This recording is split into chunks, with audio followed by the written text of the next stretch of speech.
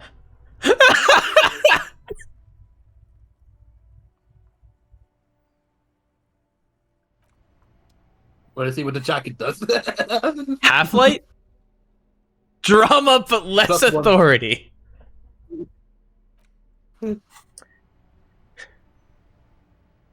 Okay. Fucking Okay. useless.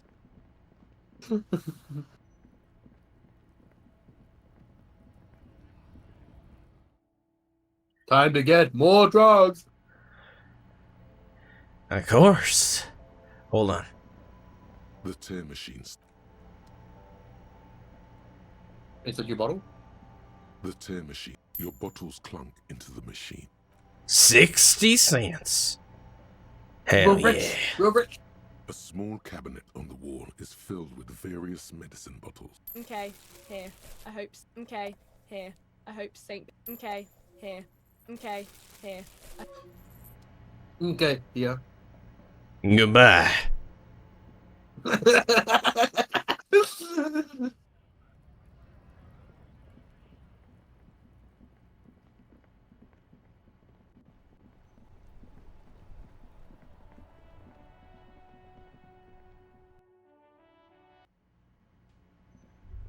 Okay, good. He's still here. Wait. No. Something about this bunch doesn't smell right. Ominous smeller. What do you mean? Aren't they Everett's guys? They are, but they don't seem too keen to talk with you, do they? No, they don't. Glenn seems to be contemplating grievous bodily harm while he massages his raw knuckles. In the far back, Eugene is doing his best to ignore you. Meanwhile, Fat Angus keeps shooting you furtive glances and mumbling uneasily to himself. And from his perch at the end of the table, Titus Hardy himself stares at you with a cold contempt that makes you want to leave the cafeteria straight away. Besides, you're pretty sure they consider themselves. Alright, guess I'll look elsewhere then. They're not harmless. There's... Hey. It's great to see you again, officer. He My grins, wife spelling can't awkwardly. wait to thank you. Go on, talk to her.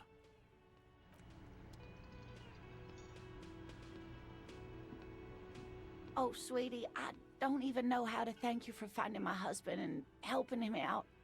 I hope we haven't been too much trouble for you. She says, beaming. I'm basically also a cryptozoologist now. I knew it. You hear Kim say quietly to himself. I'm not surprised. It's already getting out of hand. Well, Now there's two of them. In that case, sweetie, let me give you a small token of my gratitude. More clothes! It's a tie, Mesk in origin. The pin is an antique, quite special to the cryptozoological community. The little silvery knob holding the tie together feels warm in your hand. It's in the shape of an avian skull with 8 eyes. She hands you a ribbon tie held together by a silver bird skull. You could ask her about this when you get the time. It's probably a cryptid, but the phasmid, of course, is more important. You never told me you've seen the phasmid. Oh, you don't want to hear about some old woman's ramblings. Ramblings? Nonsense. Your description of the phasmid is the most precise I've ever heard. But darling, I didn't even get the size of it right. You were a child, my dear. Really. It's extraordinary what you were able to describe. Now go on. Tell our friend about it. He's proven his interest in the field. Reflexively, the lieutenant read his familiar notebook. Well, it was summer. I was building a racing track out of sand on the beach near a tall stand of reeds. Quite a tall one. Many times my height, I remember. When, all of a sudden... Right, where was this and how old were you? I'm getting ahead of myself. I was 5 and a half in Betancourt in the suburbs. My grandmother had a summer home there. She'd just started forming memories. Real memories. Not the billowy Makes haze sense. of infanthood. Betancourt got bombed in the war. It used to be quite near, circa 20 kilometers from here. What happened? The strangest moment of my life. I looked up and one of the reeds moved. Not like a plant, but like a living thing. It stood up and looked at me. Its body unfolded like some antique toy. I've never seen anything like it.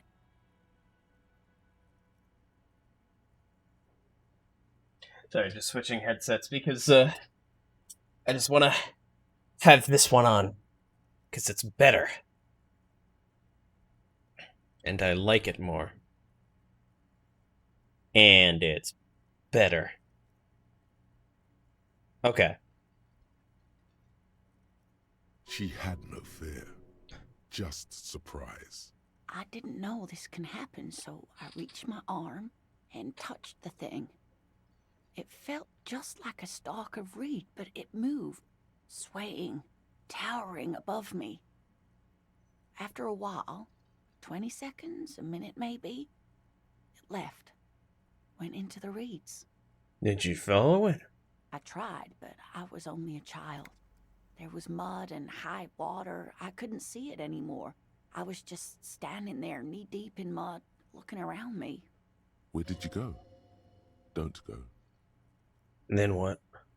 I ran back home to my grandmother and asked her if reeds could walk, and told her they were looking at me.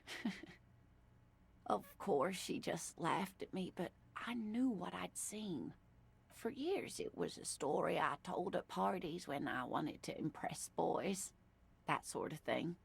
Of course, most people just took it as a strange, amusing anecdote. So did I, honestly. But then I met Morel. We were on a date. Can you imagine? She tells me a story, and it's the most detailed report of the Insulindian phasmid I've ever heard. The sounds. She told me it hissed. So that's how they met. This is beyond significant for them. Oh, yeah. It did, yes. Like reeds in a gust of wind. The way it moved, the colour, how some of its limbs were white, like marble. It matched perfectly with what I know from other accounts. It was amazing. If it weren't for Lena, I might have given up hope years ago. It's no exaggeration to say that she restored my faith in my profession. Its limbs are what? Not all of them. There is some white coloration reported, along with beige, where the camouflage ends. You were on a date? Our first, yes. The old woman looks at her husband tenderly. The glance is tender, yes, but tempered by something else. A thought she can't express, even to him. Interesting. How big was it? It's hard to say how big things are when you're quite small yourself. To me, it seemed to be taller than I was then, but that's probably not the case. Jay, what do you think of this? I thought it was a wonderful story, man. He closes his notes and gives her a simple smile. But I don't believe it. A child left unattended on a warm day. Children make up stories and then end up believing them.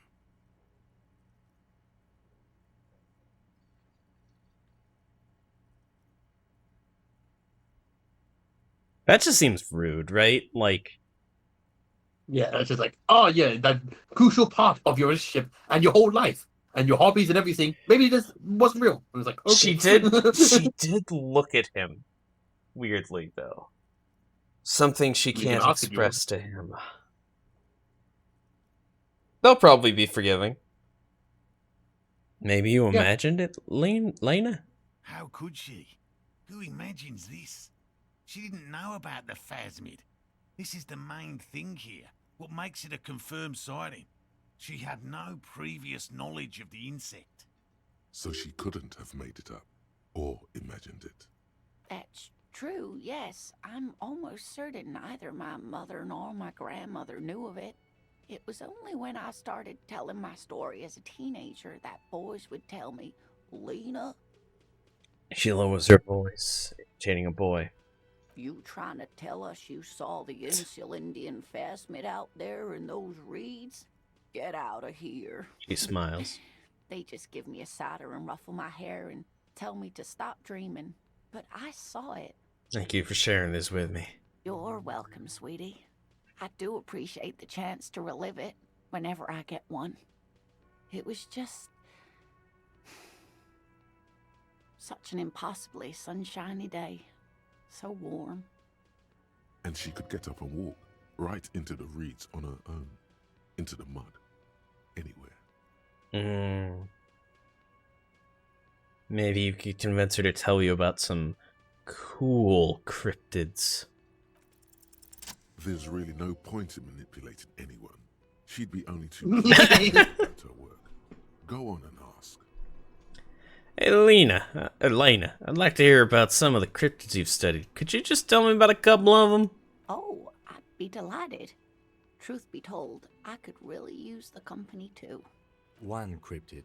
Not this won't turn into some kind Let's not do another joy situation. Cryptid extravaganza. I like the sound of that.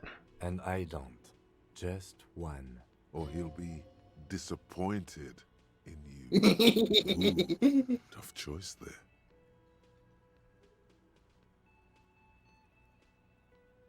Is this bird a cryptid? Point to the tie she gave you. No. It's the cryptid. Wow. The cryptid. Oh, yes. A small silvery skull shines between your fingers, its beak sharp. Okay, what is this bird? The eight-eyed teratorn, the largest flying avian ever discovered, with a wingspan of 11.5 meters. It was thought to have gone extinct 3,500 years ago. Some even doubted the fossils were real. A mutation, they said. Until... Mutation? All of evolution is a mutation. And the man scoffs. Until it was sighted by renowned Gotvaldian explorer and naturalist Uwe Plattenkalk in 21. This renown seems a bit dubious. Your own catalogue comes up completely empty. But, of course, you are not all-knowing. I need to hear about this sighting. It happened on a botanical expedition into the vast and unexplored Oamrau Canyon in southeast Ilmara. Dr. Plattenkalk got separated from his group during a sandstorm. Okay, and Umarau is... The world's largest canyon system, sweetie. It's a barren waste east of the Erg Desert. An ancient riverbed completely dried up. What happened? Alone in the blasted desert heat, the doctor wandered eastward, where man hasn't stepped foot in over 1,000 years, since the fall of Pericarnassus. He was lost, without any navigation equipment and desperately low on water. After a day or two, he noticed a bird high in the noon sky. A great black bird. It seemed gargantuan. Every now and then, the bird would dive down to feed on an animal carcass somewhere on the horizon. But by the time Uwe got there, the Teratorn had taken off already, and the carcass was picked clean. This happened many times. So a big bird flew around while this man was like half dead. Like, yes, the extinct bird. Eat the bird. Uwe. It's the only way to survive. I understand. He started hunting it. Yes, a bird that big has a lot of blood in it, and he was dying of thirst. For many days, Dr. Platzenkalk followed the Teratorn until they reached a great canyon wall where the bird finally landed to rest. The professor climbed up there with a rock in his hand. He found the bird sleeping with his head tucked under its wing, a great black pile of feathers on the perch. So he approached, slowly squeezing the rock in his fist. Then the Teratorn suddenly looked at him. He could see it had 8 eyes, 4 on either side of its skull, like a spider. And the man couldn't move. He was paralyzed, frozen into place with the rock in his hand. Whatever he did, he could not get closer to the bird. What? The bird was controlling his mind. It kept him from approaching. He could step back, but every time he stepped forward, paralysis. Uwe spent 3 days trying until the bird flew away. Hold on, how did he survive to tell the story? The 8-eyed Teratorn was indifferent to him, as long as he didn't get closer than 2 steps. It even let him feed on some carcasses up there, and the 2 unfertilized eggs it left behind. An 8-eyed mind-controlling bird. Fuck yes. Absolutely, sweetie. Been tracing it ever since, but Wamrau is vast, mysterious, and holds many secrets. Modern radar telemetry shows great promise. We will confirm this one by the end of the decade, latest. This one I liked. Not Tim only puts on does his it have notes. 8 eyes and is a living fossil and the largest bird ever to live, it also does mind control. He's sincere. He likes the audacity of it. It's just so big, it's like, okay, no one actually takes it seriously. Yeah. Like anyone. So that was the last anyone saw of it?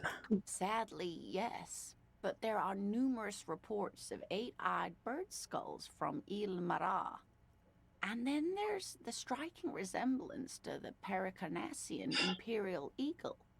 The Romans. A heraldic symbol that is hard to pass off as coincidence. The imperial eagle, too, had 8 eyes.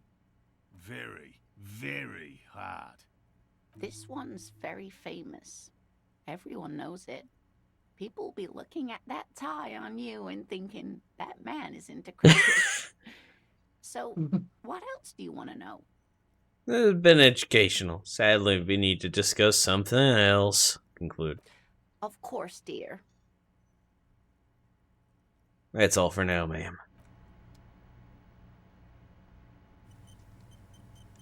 Cool.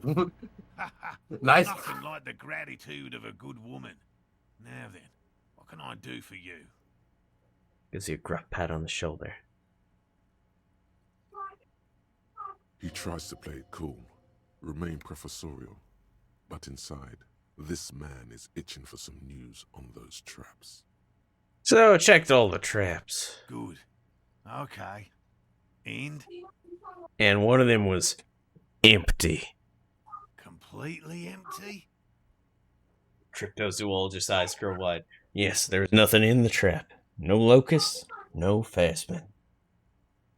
No locusts? No phasmid either? That's not ideal, but... He rubs his chin. It just means the Insulindian phasmid is even more clever than we thought. Of course, more clever. The detective whispers to himself. You're dealing with a subject near and dear to their hearts. It might behoove you to tread lightly. Thanks, suggestion. Yeah, like, I mean, the Phasmid exists. Totally. Yes, That's where we're going with. Phantasmadea picked off It the does. locust and escaped. This is good news, though we'll have to be honest- reconsider the design of the traps, make them more secure. If the whole the world that consumes everything and is not like fucking nothing itself exists, I can't believe in a Reed's instinct. That is not crazy. That seems normal. Yeah, kinda. But at the same time, it's like, you know, if quantum entanglement exists, why not Bigfoot? It's like... Why the fuck? Yeah, but the thing is, I'm treating this as like a fictional world. Like, Yeah, I like have levels of like suspension of disbelief. It's like, okay, everything below that suspension of disbelief is not possible for me. But I get what you mean as well. Yeah. yeah, it's like... But there's quantum superpositions. Why can't we believe in the Mothman? Mothman exists. He is a quantum superposition of real and fake. Another trip to the Reeds. Oh, what the fuck are you doing here? I don't see you. You don't exist. Yes, that's exactly what it is. A deft hunter, this Phasmid. Of course. Be sarcastic. He misinterpreted Unless you have an words. alternative hypothesis you'd like to venture. Mine stands, okay? He's too used to, you know. Yeah. Don't Excuse change. me for getting emotional. This is a big deal for us. You've helped us twice now, and brought some great news too. My gratitude, and the gratitude of the Société Cryptozoologique de Ravachol, is yours. Nube estoico. Gratitude. But does it feel like closure? What really happened? Thank you, it's an honor. We should probably return to Says our with main a straight investigation face and here. turns to This you. has been refreshing, but Helping cryptozoologists isn't really a priority for our organization, is it? The lieutenant looks out the window, impatiently. Develop an alternate theory about the missing locusts. Consider Fuck the way yeah. the empty trap was disturbed. Barely As made it. though Shaken. Most likely the hands of a young person. Hands smaller Kuno. than the foot inside the trap, too. You should ask the red-headed boy, Kuno. I think a little hooligan called Kuno may have stolen the locusts. A little hooligan? But what would a child want with bags?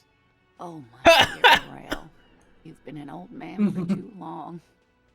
Kids love to torment insects almost as much as they love to torment old folks.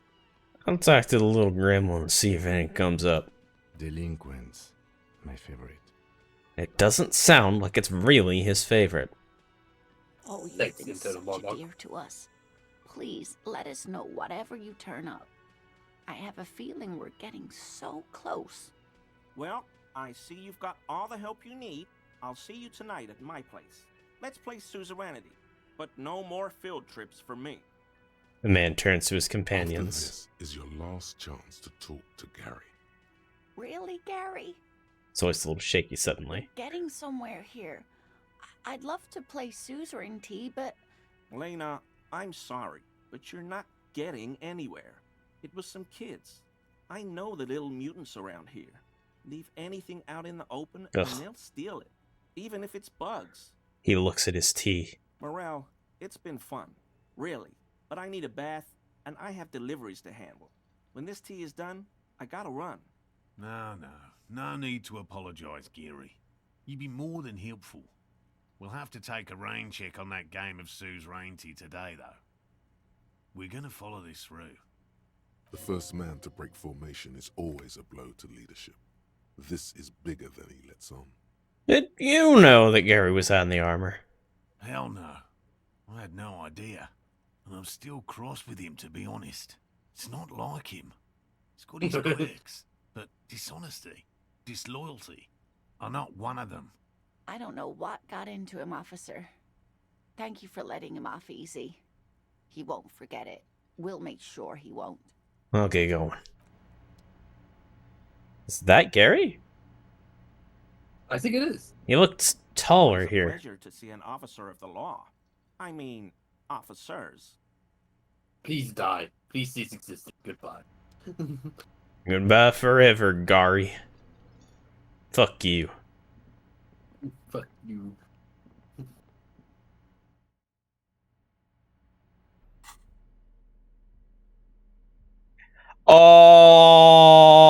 Oh! Inland Empire Inland and Volition! Power! Unlimited power!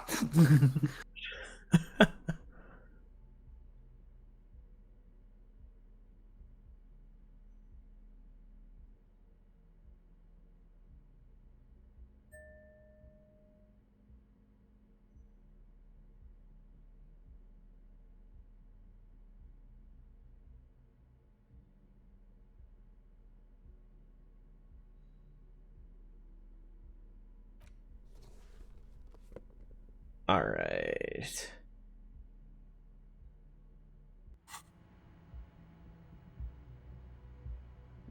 No. Can't talk to her without Talk to Kim. her? Yet. Yeah. Yes? What is it? Look, something is really bugging me. Are we or are we not from the same police station? God damn it, you leave her alone. Man, Keep his your weird sunglasses bullshit snaps to at you. yourself and be professional for once, for fuck's sake. Can I actually help you with something? She looks at you apologetically. Yes, of course. Preposterous. I mean, you would remember if they were, right? Who forgets their squad mates? Okay, goodbye. Again? I can't. Okay, goodbye. Stands up again. I can't believe it. Alright. Alright. Tidy boy. It's you again. He acknowledges you gruffly. Where is your sister? Or whatever Ruby is. Okay, I talked to Clausier. Now I need to talk to Ruby. Why?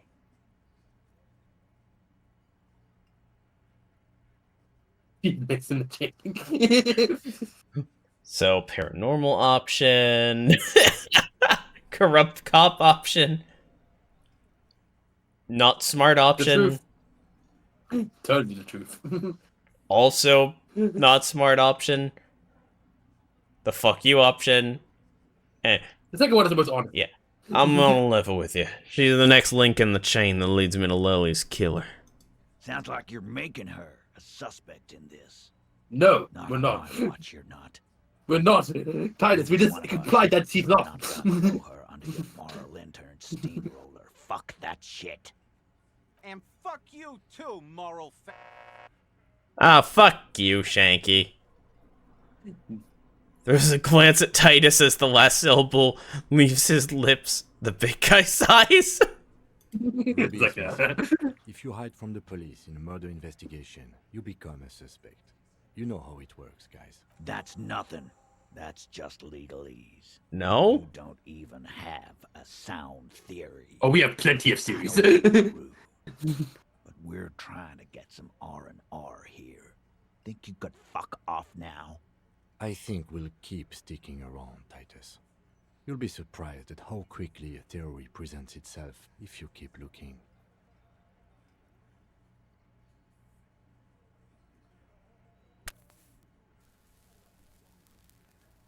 Just smokes and puffs in front of him. Fuck you. A sudden flash of lightning in your neocortex.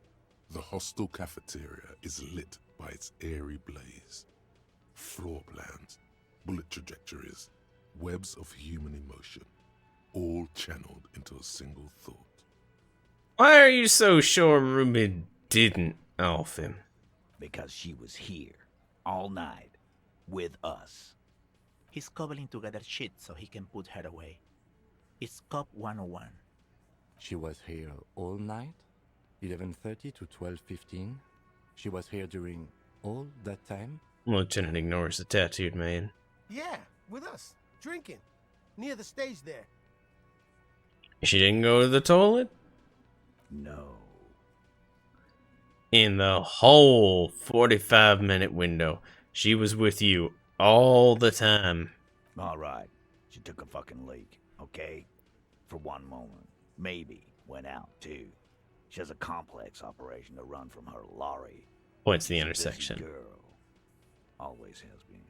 Of course. Ruby is the lady driver in disgrace. Yes, Logic, thank you for keeping up. Probably. You'll have to keep investigating. They'll never open. I think the logic is telling us you can't finish that Just damn 'cause she mystery. was gone Read for this. 5 minutes doesn't mean she magically got to the roof and shot the merc. I've been through this. It's not plausible. He taps on his temple. All right, we're in. We got Ruby unaccounted for sometime during the window. This was crucial. Now let's place her on that roof. You got his attention. Now don't ruin it by making weird claims. Remember, you can still mess this up.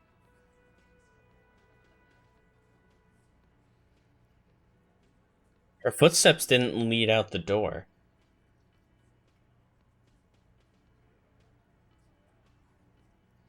She had footsteps there that only led to the peephole. I didn't say anything. I'm not saying anything. You didn't say anything. You conclude what you. There is a secret around the kitchen that leads straight to the roof. How? You look sincerely curious. There it looks like an abandoned pinball workshop. People say there was a pinball arcade here, sometime before the hostel. What was it called, Theo? East Delta Pinball Arcade. The old man coughs. Weird place. Went bankrupt. Weird? How? You're wearing the pinball maker's coat. What do you mean, weird, Theo? Was run by a fella called Nerflock something, who wore a yellow dust coat like the one you have on right now. Weird guy. Never liked him. He squints at you. It is a very comfortable coat for such an oldie. Okay, but how'd you get up? There's no room for a staircase in this building. Or an elevator, for that matter. The man looks around. The elevator is outside the building. It's an old dumbwaiter used for moving pinball machines up and down from the workshop. From there, the door leads straight to the roof. You can just step outside. Ruby could have gone up, shot him, come down. All under 7 minutes. That's quite the theory. We need to have a look at that secret passage, boys. I'm on it, boss. Right when the law clears, me and Angus are going up there. It's a dumbwaiter, not an industrial lift. How about I go instead of... Just now. You got something else to back this route up? Or is that it?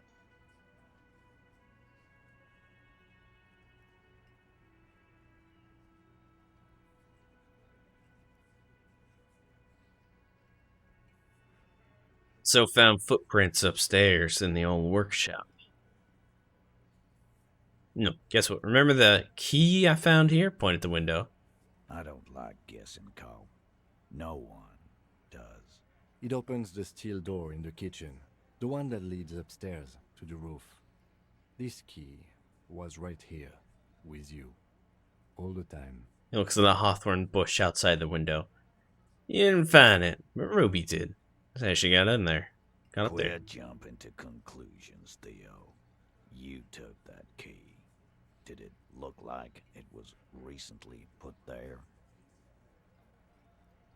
That is a period and that is a comma. That was not read correctly. Wrong conclusion. Yep. Now, the ribbon was old, faded. It had been there for 20 years at least. You could have just put it back when she was done. Why? This doesn't make sense. It's damn interesting, but it doesn't fit well, and you know it. It doesn't fit well, but it fits. Andy knows it.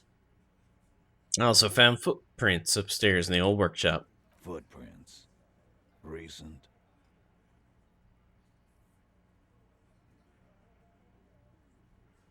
Oh, they didn't fit with Ruby? Nope, it was a new thing you didn't recognize.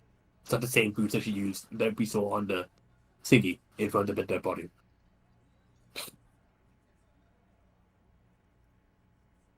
Fuck. There were prints there, with horizontal lines. Horizontal? I see they taught you well in your RCM school. My old man, a hunter, and a half-blind one at it, could have said that. Horizontal. Good news is, I'm still listening.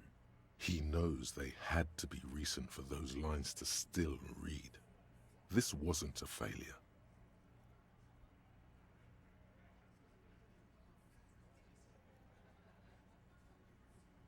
You do agree the shot came from the roof, right?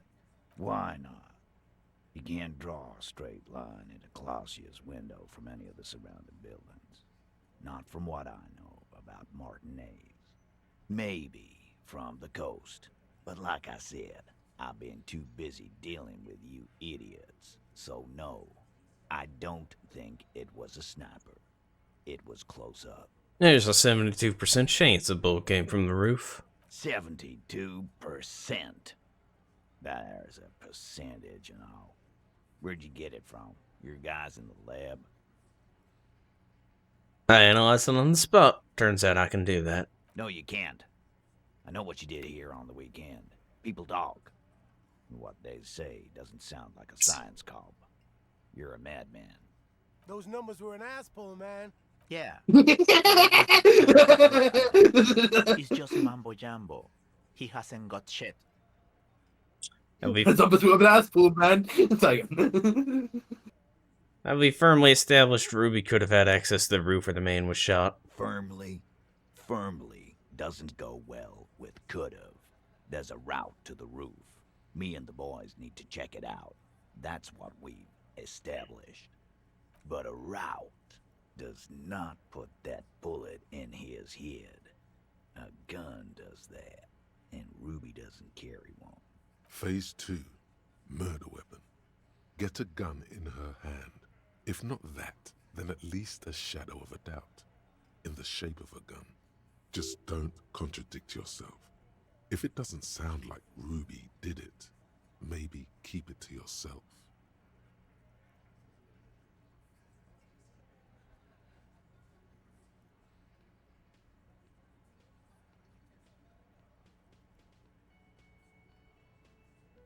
I've analyzed the bullet that killed him. It was jacketed. So... The man shrugs and looks at So you. it had to come from a breech-loading rifle. Military grade. Not even you militia monkeys have those. This goes against your short-range theory.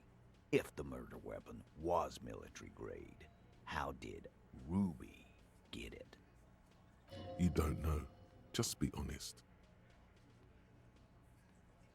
Where's the option of it could have been the victim's weapon that she took? But the problem is the weapon. That implies that she was in the room. Right? I think. I mean, it would, sure but she was also friends with Clausia. Yep. Just because it's rare And doesn't mean didn't you can't get it. That's exactly what it means. And didn't Claudia say that he kept his weapon away from her the whole night? That he doesn't Did she? Not Claudia. I did not yeah, remember she said that. she likes having she doesn't like having gun. Yeah, this is Revachol. Anyone could get a gun around here. Anyone. Look, fucko. Ruby and I are pretty tight. She would have shown me the gun if she had one. She knows I love guns. Glenn steps forward. Yeah, everyone knows Glenn loves guns. I don't know, Glenny. Ruby's a little secretive, isn't she? Wasn't like she told you every little thing. Thank you, Shanky. This one does not like Ruby. May prove useful.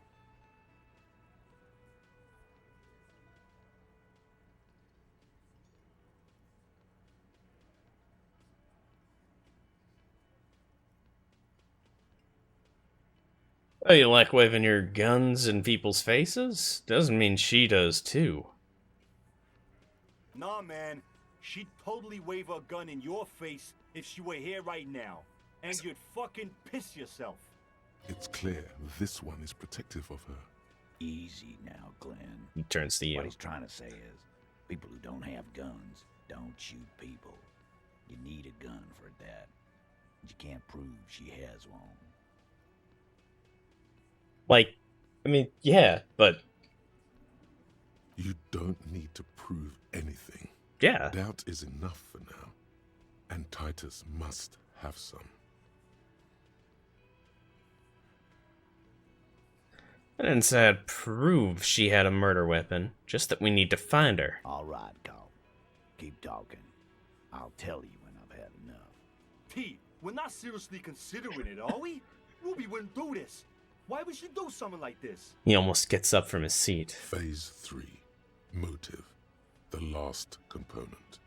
The big one. Get this and they'll give her to you. Remember, don't piss him off. That never works.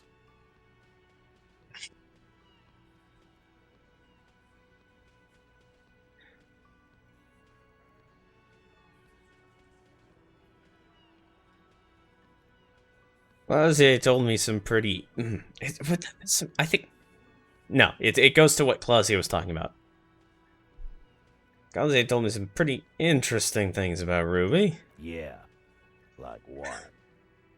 Apparently she had a thing for Clausier. A thing? You mean?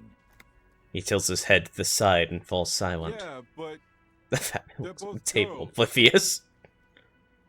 Ah, Madoka Magica. Girls like girls too, Angus, sometimes. This is one of those times. She liked Glacier.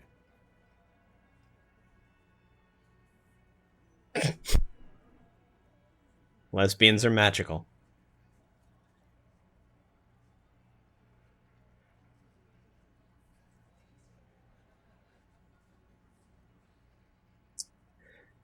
Come on, guys. She hangs out with you meatheads. This can now come off as a surprise. Yeah?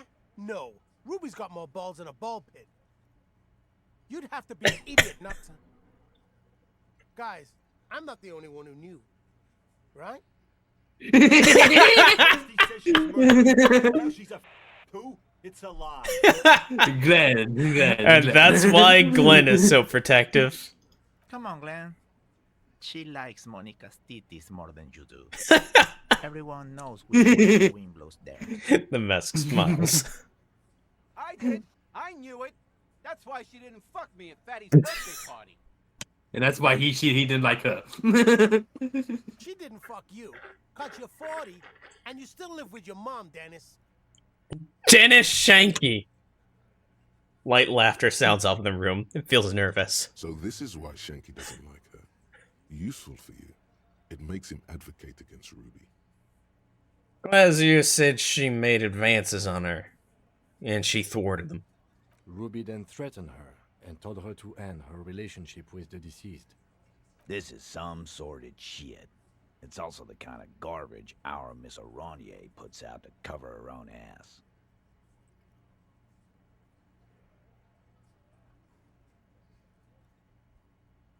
He is correct. Yeah. That's why we gotta talk to Ruby. Yes, we gotta talk to Ruby to get the truth. That's the whole point of this. We're not thinking she's a murderer, Titus. Yeah. We just want to know. She just told us. Ruby made her scared, she spilled the beans. That Ruby is queer as cabaret. Now that I'm Nice. thinking about it. I don't know why I didn't see it earlier. He looks out the window pensively. And that's okay. Some are queerer than others. You can still be a hardy. But if you bring your own personal Lance, is shit it Glenn? into our outfit, If that's the case, then it's not right. But it's not the case. Right? He looks at Titus, then Elaine. There are many pieces that fit together that way, Eugene. Face it. When Clausier came probably not downstairs, Ruby appeared to know that something was wrong. Nah, man. That's just Ruby. She's got shit under control. That's her whole thing. That's why she's so good. The man explains. Plus, man, it's like female intuition, you know. They talk to women. Which is sort of why we need someone on the team who they talk to.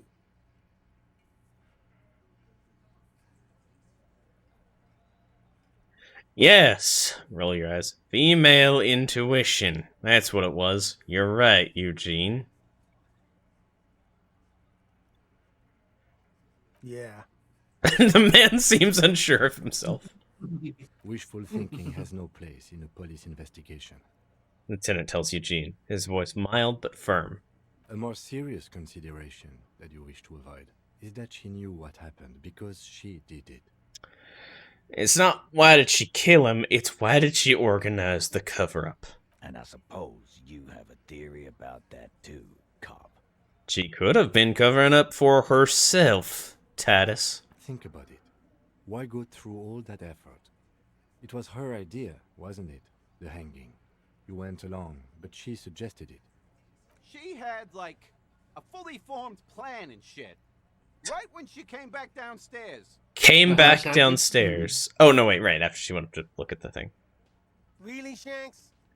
Claudia wanted to talk to another girl, that's all. She was just the first one up there.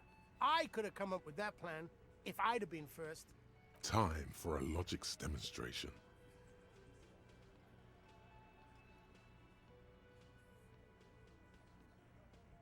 Shanky, let's assume you killed him. I didn't do it, fucker. It wasn't my plan. You probably did, though. It's just a thought experiment. Think, Shanky. You killed him. You got up there, shot him, cut down. Would you prefer to go on trial with your buddies as part of a lynch mob, or alone for committing murder? Fuck you, man. I would never fuck my guys over like that. Especially for some bird. She didn't either. She would never do that. Why aren't more of you defending her? This is fucking stupid, Titus. Glenn, I thought the same thing when she skipped town and left us in this shit. Titus looks grim. Oh, so he didn't rule her out completely. And she skipped town. This is good. Titus, you have to say it. Things don't add up. We need to talk to her. Silence. He looks around the room. The old man in the corner nods. This is the only option he cares for. Opinion. There's one more thing I've been wondering about. Ever since you asked me where she is. Add it to your list of suspicions, if you want. Jim, write it down on the list. I don't know. Smells peculiar smile. She just got up and left. Got real scared, too. Wouldn't tell me where. However, hard, I asked. Wanna know why? Why? She was afraid I would tell you. Maybe she was right. By now, I probably would. He looks you straight in the eye. She knew there's evidence on her, and she knew we'd find it. This is typical suspect behavior. Why fleeing is always incriminatory. Okay, that's kind of... Yeah. That's a cop line, Kim. Yeah. When did she leave? Friday afternoon, when you first arrived. I got word the RCM was in town. Then she came in to see me. Told me she was leaving. That's when we had our little conversation. What was she scared of? I told you. You. Me as in the RCM? No, you. As in the cop with the sideburns and the disco clothes. And a hole in his heart. That first. And the hole in his heart. Why not? You suck on that gun like someone tore you a brand new asshole. Don't forget the funny tie, too. How can I forget? He nods at your tie. You know, when I first saw you limping here, I thought she was paranoid or sniffing her own supply. But now I'm not so sure. What else did Ruby tell you about me? She said you have a funny taste in clothes and that you won't stop. Won't stop? Until you have something on her. She said she's heard of you from Jamrock, that you're a human can opener, that you play suspects against each other, open them up like cans. Fucking hell. Titus, did he just The tattooed man shakes his head. open Angus up like a can? Yes, he did. Now, we can whine about it, whack him, or we can go on with our lives. I'm having to go on with our lives kind of day, Al. How about you? It's not an actual question. Silence. He nods. Is that true, Kim? My can opener? You are insistent. He nods. Anything else? Anything. Yeah, there was something else. She wouldn't tell me, though. I could see she wanted to. It was burning on her lips. This caught Titus. This caught me. But she was too scared. She in the church? Scared. You should be too. A strange fear creeps over you. A metallic taste in your mouth. Change the subject. Do you have any clues on where Ruby went? She's not far. We know that much. She didn't take her lorry, so she's on foot. Good fucking luck, man. She knows this place like the back of her hand. You'll never find her. Yeah, Al. And we won't either. He gets a sharp look. She's not really a hardy candidate anymore, is she? The man stares into his beer. She's not, Glenn. Have you looked for her? A little. On the coast. Where have you looked for her, more precisely? More precisely, on the coast, past the waterlock. She's not here, so I'm thinking she's there. Can you tell me where on the coast I should start looking? Sure, there's some shit houses there, a cinder block town. Fisherfolk there refuse to unionize, so that's one place we haven't looked. I hear they have a shack where junkies sometimes crash. Time for you to step up. We will start there. One more question. What does Ruby look like? Lieutenant takes a quick note. Boyish, hair's red, dyed. She looks like a Lowry man. It's not much, but it'll do. It'll have to. He puts his hand out. Shake it. His grip is firm and reassuring, like holding a piece of unpolished granite. The left is healing. Not just granite, tightly packed RCM sergeant material. Nope. Just think it. No, he already is a sergeant. That's what you're feeling. He just wasn't sure what you are. So, what are you thinking about that thing right now? About which thing?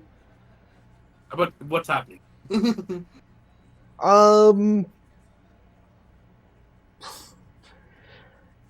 It's fine, you don't have.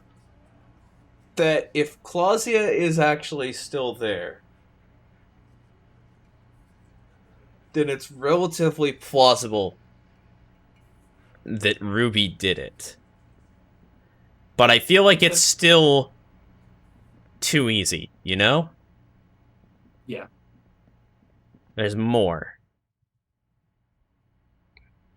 Another lead What do you to think? pull, another riddle to unravel, at least one more. And what do you think of Ruby's fear of Harry? I think I broke that church bit, and she was there that day. Hello, officer. What brings you up here again?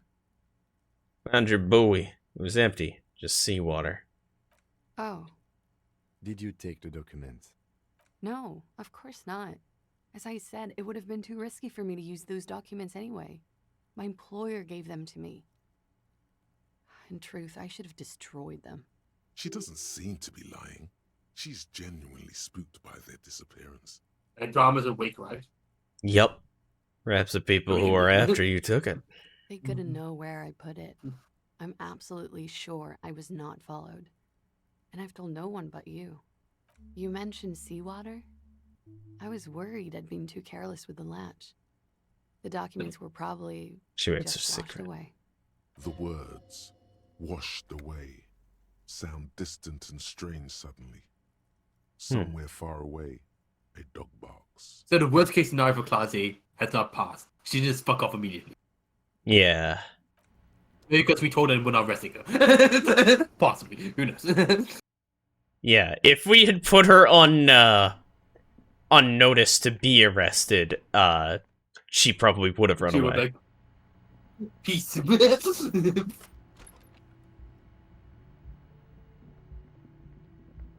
But who knew being a good person as a cop actually has some benefits? Who fucking knows? Least realistic thing about this game. Bye-bye, gendarme.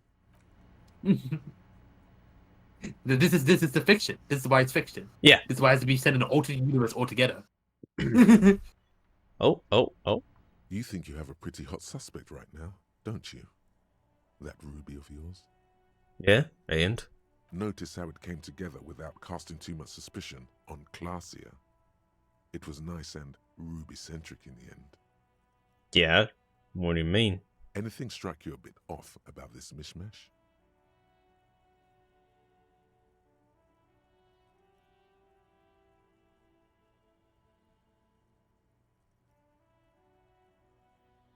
So far, no one is mentioned here in the shot. Notice how this hasn't come up at all. Even Hardy and his boys didn't mention it. Neither did you. Well, it's jacketed. Those don't just lie around everywhere, do they? Good point. It is rather rare these days. But do continue. Well, the bolt didn't have to come from the roof. It could have come from anywhere on the coast. Absolutely. It could have come from anywhere. But you're suddenly so certain it came from the roof behind the window. Friends of the pinball workshop didn't fit with the odd soul's footprints in the crime scene. No, they didn't. Turned out the bolt was an antique. True. Strange how you conducted the whole advanced ballistics analysis and then hand-waved it. I didn't, though. I'm considering all of these things. I'm done thinking about this. Finish thought. That's right. Finish thought. Just finish it and conveniently go on. She's watching you leave right now. You know that. Free as a bird on that roof, lighting up a cigarette and thinking, am I glad Ruby's in this shit and not me? Don't listen to this guy. The theory was solid. He's just jealous. Move on. It's no use harassing her further. He's malicious. She's still here. That does confirm that she isn't like fully fucking off. Yep. Part of like this is work case scenario. Volition is just still overcompensating. Yeah. Hello again, esteemed officer, and welcome to Crime, Romance, and Biographies of... Oh, we have enough money to buy books now. Please, almost, I have something to tell you.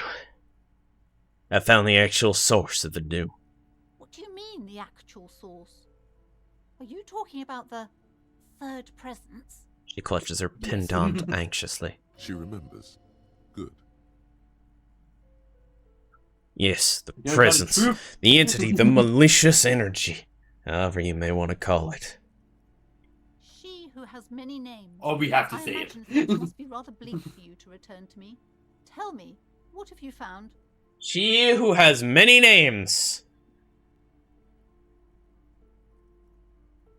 Like the mother. The silence. My investigation has led me to discover a 2mm intraplanetic hole in reality. It's the source of the doom, both in the commercial area and in Martinez. What? A tiny hole. Now it's real. In reality, it may be connected with Pale, an origin point of sorts. It would explain why historically so many things have ended in failure here in Martinez. Ma'am, what he's saying is true. We Oh, found no. the small Pinewood Church down the coast. I don't mean to be an alarmist, and more research is needed, but it's not looking good. But that's not in any of the ancient texts. How am I supposed to protect my bookstore from that? You can protect it with hope, by refusing to give up. That's what people have done in the past. By building a church, a place of worship around this thing. You're right, officer. I mustn't lose faith. especially now that Annette is finally settling in at school and making friends. No, we can't just leave. She looks at her daughter, quietly studying the corner of the shop. I wonder if it had to do with no longer being stuck out in the cold all night. Besides, didn't I have some Sailite hope catchers round here somewhere? I must find them. Everything will be all right if I can just find them. Thank you for your help in any case. You're welcome back here anytime. Hooray! Now to talk to the Farewell for buy now, a book book. peddler. I don't want to buy a book. Books are for nerds. We're going the long way around. Nice. No sane person would put their head into such a machine. Machine. What machine? Oh well. Do.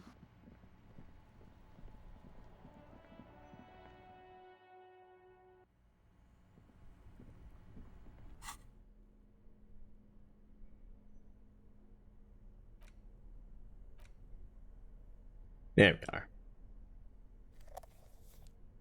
We don't need our speed currently. Or our Siggies. Double fisting them.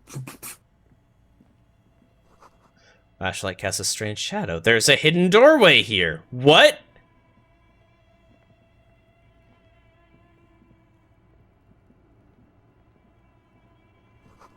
Two rusty rifles are hidden above the piping. They look inoperable. Not working. But we can check it. Someone Right? has stuck some busted guns beneath the ceiling. A few bricks have fallen off, revealing a compartment behind the wall. It's too dark to see in. Where are we? Look around the secret room. Seems like an old bunker from the revolutionary period. Look at all those rifles. Must be Oh, there we go. We found guns. There's a hole in the wall. Shine light on the hidden There compartment. is, yes. And there also appears to be something inside the hole. Interesting. Do you want to take a look? Okay, I do. Your hand reaches deep into darkness and spiderwebs. Rummaging around, you find rusty rifles hidden away. Rifles, Kim! Are these any good? Inspect the Most of them rifles. are rusty and inoperable, like the rest. But one catches your eye. A bolt-action model with a fine wood stock, in better cosmetic order than the others. This old Bill McGrave looks okay. Take the rifle. That's a rare sight. Seems to no longer be functional, but still a Noof. beautiful thing in its own way. Lieutenant whistles as he admires the rifle. His eyes are gleaming. Is this the same gun that fired the fatal bullet? It's the same type of weapon, yes, a breech loader. But it's not the same gun. This one's been out of order for years. I'm afraid our search for the real murder weapon must continue. What does this mean? A rifle here. It means there are firearms, breech loaders, still lying around in Martinez. This would have been good in our case against Ruby for Titus. Too late for that now. But still, might be useful down the road. He likes this find.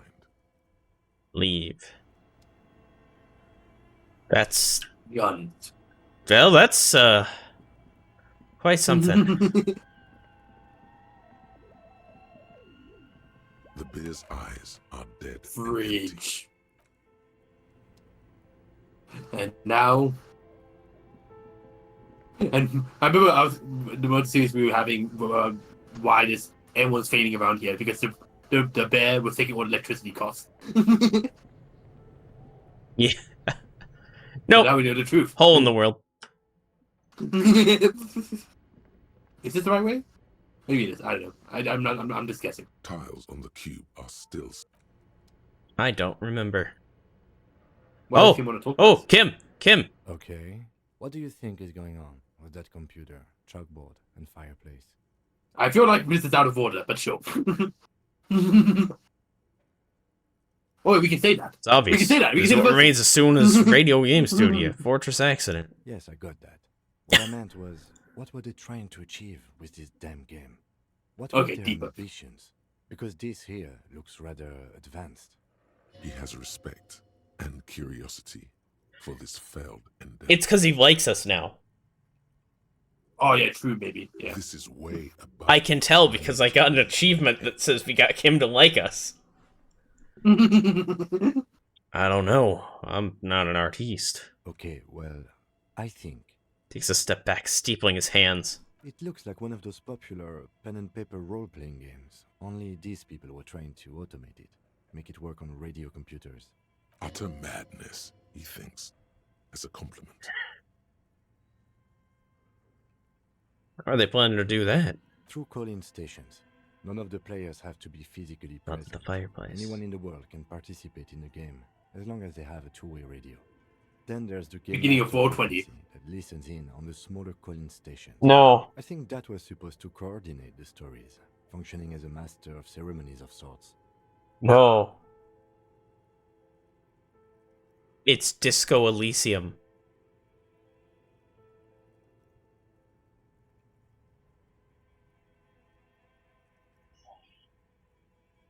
Because the GM is automated.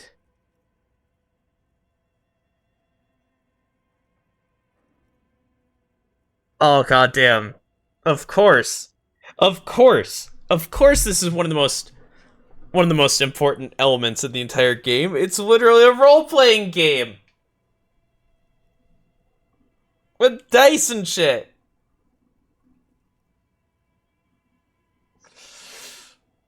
Ah! Has anyone ever done this before? Not to my knowledge.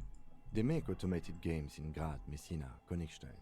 You know, places with industry. Not in Revachol West, among the ruins. But I don't think anyone has attempted to create an interisolary game before. We just don't have the technology. And this was a role-playing game? Indeed. Those Welkins are a dead giveaway. European people love that stuff.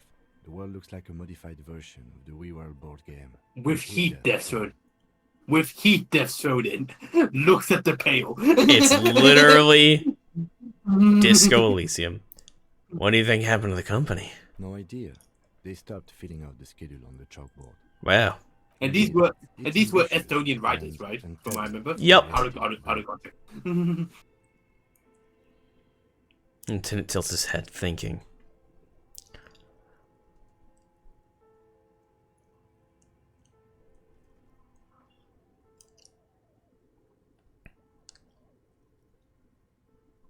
The world is cold and lonely. Just keep it company. Let's finish it. It's too late for that, I'm afraid. A half smile breaks out on his face. It's too late for that, I'm afraid, he says. Looking around the derelict room, the pipes howl and a rat crosses the floor. Let's keep moving. Well, that was nice.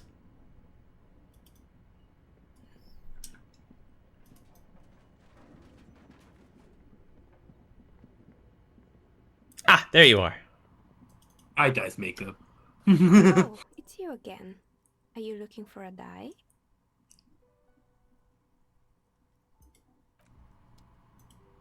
Shivers. Shiver. God.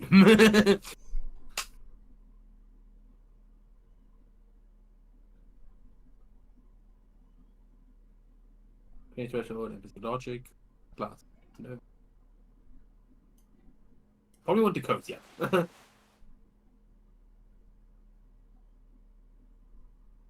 Logic. Swear to God, I had something else that gave shivers. Nope.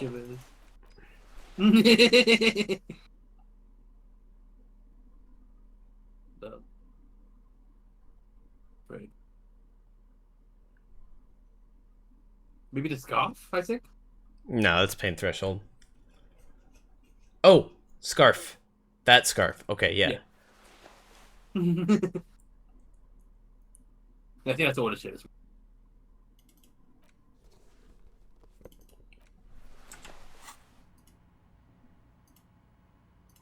Oh, it's you again. Are you looking for a die? Why hasn't her business failed? Aside from getting nailed, Damn it! You're not sure what else to do. The building holds no more answers for you. Well, hopefully this opens it up then. I think I found the actual source of the... But I got +2 from that. And the actual source of the curse. I thought we agreed that the curse isn't real. It's a bit more complicated than I first thought it would be. I'm listening. There's a 2mm hole in reality located in a church on the other side of the canal. I think it may be related to Pale. Excuse me? A 2mm hole in reality?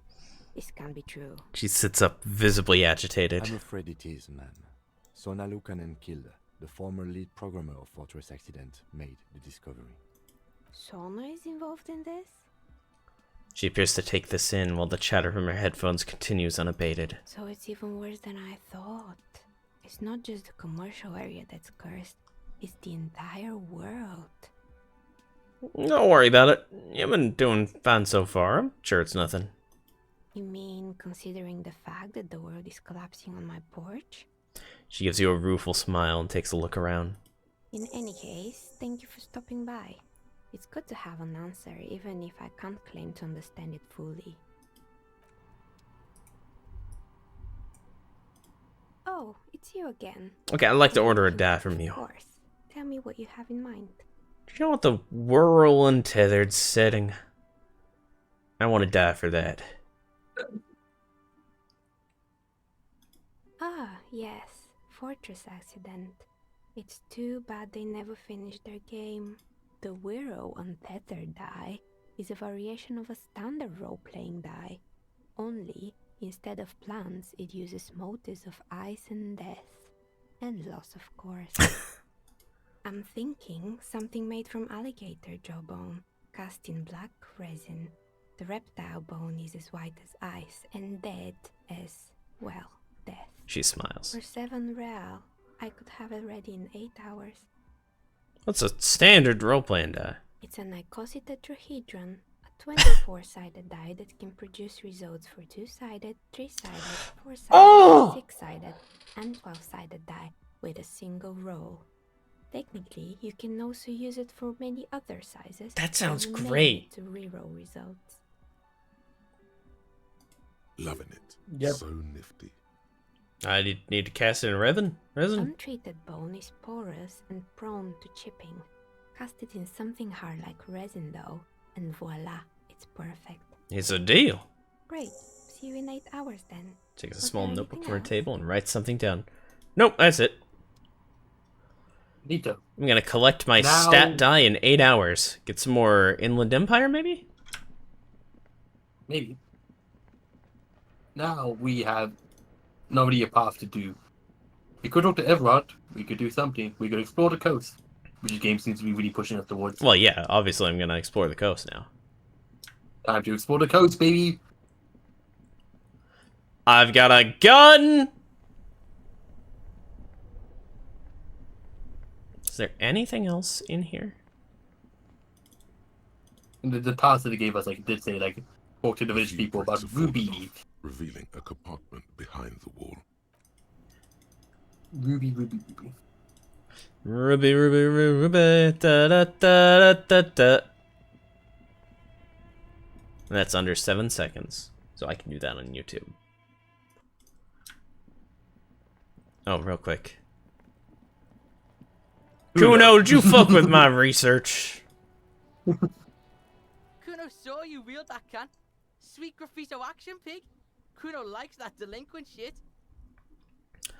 Papa's bad to the bone, Kuno. Rotten to the core. Kuno's part is, you're just shit at life. Now what's your case with He Kuno? says without malice. You wouldn't know anything about any missing locusts. No, Kuno doesn't give a fuck about bugs.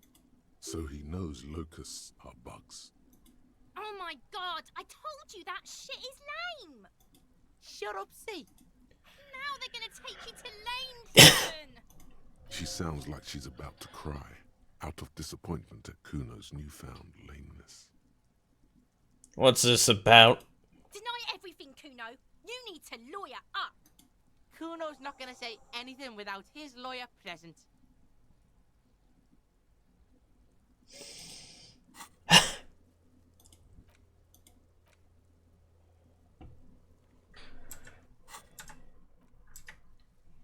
Okay, I'm off. Kuno doesn't. Kuno, the pig's getting pretty close to me. Come to snuff my shit out, I think. Looks like it's time for me to go, Kuno. Pig's come. She means it. The fear is real. I just want to ask you some questions. Take another step closer. I'm going away for a long, long time, Kuno. Go thrown away for life. What's going on there? Fuck are you trying to pull, pig? Child, converse with me. Murder was the case they gave me. She has almost vanished behind the fence. Only the top of her hat remains. Okay, whatever.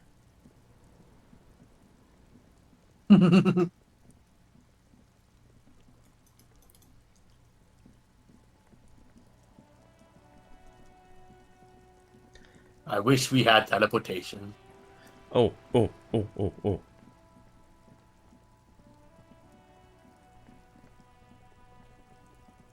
I have had it spoiled for me that fast travel is a thing that exists. Whoa. Cool. What? Oh. There. Do you smell that? Smell what? Can you not detect that inimitable whiff of dissatisfaction and restlessness? That sense that the world is in need of dramatic, even violent reordering? Close your eyes and take a deep breath. Can you smell it now? No, actually. In fact, you can't smell much of anything. Perhaps your allergies are acting up. Nonsense. The reek of communism is Mañana. unmistakable, and it's coming from that railing over there. You mean from mañana? Yes. Now's your chance to establish contact.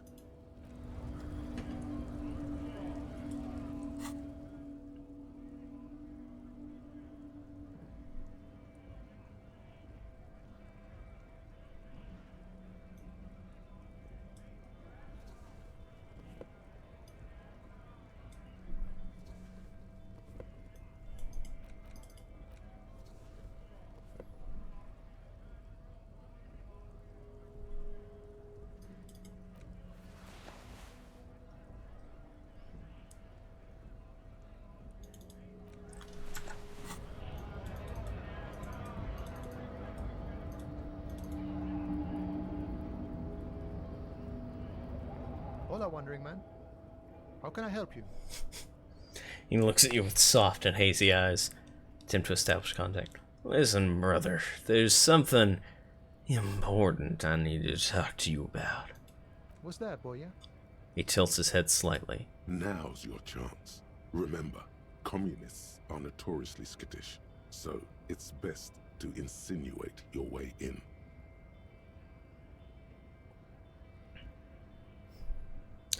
I'm investigating a peculiar smell. One with revolutionary implications. Could be coming from one of the jam lorries. Cargo's been sitting out for a while. He sniffs the air and looks towards the roundabout. Looking for people who know how to really grind a sausage, if you know what I mean. Have you tried a butcher shop? He looks at you with perfect equanimity. Okay, maybe it's time to abandon the subtle approach. What I'm trying to say is I'm looking for communists. You know any? Ah, now I see. Can't say I'm surprised. You seem to take your communism seriously. Not a bad thing, mind you. It's good for a man to take time to think about the whole socio-political world picture. Oh, he certainly likes to take his time with things, especially when politics are at issue. So you've given up copying and now you're hunting comunistas. Care to say why?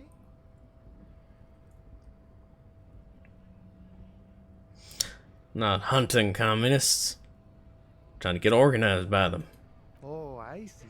He gives you an exaggerated wink. I wish I could help. Unfortunately, I don't know many comunistas. I know you said you're not really a communist, but aren't you actually a communist? Maybe, maybe not. Either way, I'm not institutional. A man's got to blaze his own trail, in my book. Okay, so maybe he's not exactly a communist, but there's definitely some communistic residue about him. Yep, yeah, that's about 1 to 1. Ah, but you know, I did meet a genuine ideologo a few months ago. Perhaps he's your guy. What's an ideologo? You know, a guy with a theory. Someone who likes to pit his theory against other theories in deadly theory combat. How'd you meet him? It was late one night as I was leaving the arbor. He was waiting on the corner in a bright white jacket. Classic Sarameritian style. He asked me for a light. We shared cigarettes. Then he asked me if I ever thought about getting into some of the extra physical branches of communism.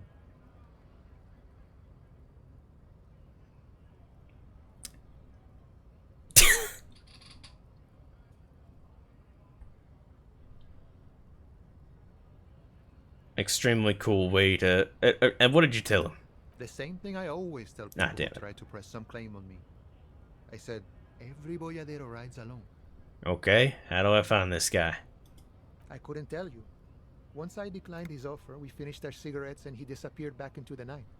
Just before he melted into the shadows, he turned to me and said, "Remember Dobrava and Abadanais." And then he was gone. Who are Dobrava and Abadanais? I don't know. Guess not everyone remembers. Take half smile across his face. What do you think it means? Been wondering about that myself. Some comunista inside talk could be. Not meant for the wider public. They love that kind of thing. You'd have to ask someone who knows the ideologo personally. I have to say though, it sounds like you found yourselves a proper hunt. The man whispers a jaunty tune. A coastal breeze ruffles his hair. Good talking to you, gotta run. I keep saying this, but maybe talk to Joyce and see if anything has changed now that like logic is caught up and says the lady driver is Ruby. Maybe that would change something. I don't know. Except that one of the drivers knew something. But dude, the task about the jam just says we need to find the lorry, and it's still here. But Titus says it's still here. It shouldn't like it's like. A lorry. Sorry, I'm just trying to. I'm trying to figure out how the fuck. It can't just be the. Sorry, I'm thinking about logic. I don't know. Thinking. There you are. Still here. Stuck in this damn jam, my man. What's up? I've changed my mind about your friend, the lady driver. What? But I told you she's my friend. Please don't make me give her up, detective. Get someone else. There's a ton of drivers here. Put yourself in my shoes. I need this for another investigation, too. It's important. I can't blow it. You're not gonna put a bullet in your head if you blow it, are you? Because she's on the edge, man. Imagine it. An explosion of stars. You don't have to do it. I'm not that cute. And machines.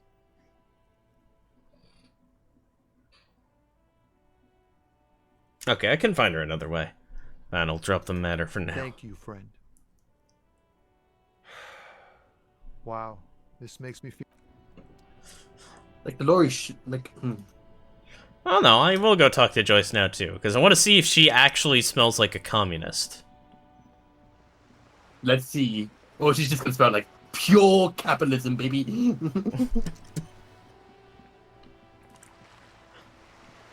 I mean, it's the same thing underneath, just depends on where you are in society. Yep. There it is again. There's a spectral scent haunting this pair, no doubt. And it smells like years of turmoil, of hopes and dreams, the inexorable tides of capital. Close your eyes and take a deep breath. What do you smell? Nothing. Or at least nothing in particular. As far as you're concerned, your nose seems to be purely decorative. Absolute rubbish. Your politico-olfactory of course doesn't deceive you. The smell is coming from that balcony over there. You mean from Cindy? Certainement. A precocious communist youth. A symbol of a kinder, more hopeful future. Now's your chance to establish contact. As though she's not gonna say, fuck it, apocalypse is coming, I just want to do art. A chance to establish contact with the future. What a beautiful, terrible thought. Check with Joyce first and then we can talk to Cindy. Yep. Joyce, what? She's gone. Went to the village on the coast, officer. See you there. Joyce, says the note on the post. Okay then. let's go to the coast after this. Yeah. So did you know that would happen, or did you forget? Hello again, officer. I don't want to be specific. I have pieces. I don't know when pieces appear and disappear. Okay. You know what I mean? That's the Damn question it. here. I'm trying to figure out when variables appear, when pieces appear. I don't have that knowledge. Attempt to establish contact. Hey, sister. Let's talk politics for a minute. If you start saying that know about politics. if you ask me if I knew she would not be there, I didn't know. I did not know. Yeah. My nose told me that you are also a communist. We should team up, join forces. Well, well. Sounds like quite the snout you've got there. Sure. I know someone who'd love to talk the ideological stuff. You're looking for Steban. Who's the man? A right communist who runs a mega cool and very secret meeting. Does this Steban happen to go around in a white jacket? He might. Will you help me find him? No. She pretends to think about it for a moment. The lieutenant let slip a sigh that seems to suggest this turn was utterly predictable. Is it money you want? Here, take some. I've got plenty. Offer 5 real. Keep your money. What I want from you's better than gold. Don't look so deflated. Whatever she asks, you keep your chin up. What's that? A wicked grin extends across her face. A laughing skull. Death hilarious. This is gonna be bad. Oink for me, piggy. Just once. Oink, oink. Wow, that was easier than I expected. It's almost like you've been wanting to do it this whole time. A cool feeling ripples through you. You realize you needn't have rolled over quite so easily. The lieutenant, needless to say, is not impressed. Sounds like you're really serious about meeting Steban. It's touching, sort of. Steban's group meets only at night, in an old room in these apartments here. It just so happens you're in luck. Their weekly meeting is tonight. Poke your snout around sometime after 10 p.m. and you might just find them. What else can you tell me about this Steban? Hold on. Just that he's a real communist. Not like the play acting you've been doing. The rest, you'll have to see for yourself. Why do I feel like there's a catch? Oh, smart pig. Because there is. See, Steban's a bit on the paranoid side. He's got all these mega secret passphrases to keep out infiltrators and the like. You can't join the meeting without one. Lieutenant Q is his throat. Not to interfere in your personal errand, but I wonder whether it might have something to do with that phrase Mañana mentioned overhearing. I was totally about to say that. Of course you were, Detective. Apologies for interrupting. Lieutenant smiles to himself. No, you weren't. Otherwise you would have said it. In truth, it was quite beyond your associative powers. Guess this is what happens when two pigs put their heads together. She seems slightly disappointed. That's enough. Off with you then. She makes a lazy shooing motion with her dangling hands. Oh, pays and fuck the world's in their best. I don't believe it. I've never known those boys to have manners. The bemusement in her voice doesn't fully mask genuine tenderness. They seem to hold you in high esteem. They'll never be skulls, but their hearts are in the right place.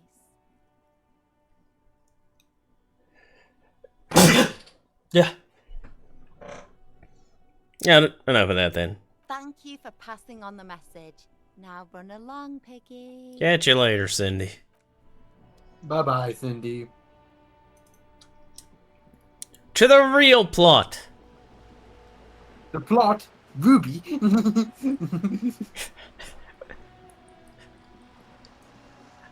Wait, are we going to blow up all the plot in one spectacular explosion only to just fuck everything up in, like, one more season? And then get worse, Yes. and worse, and worse?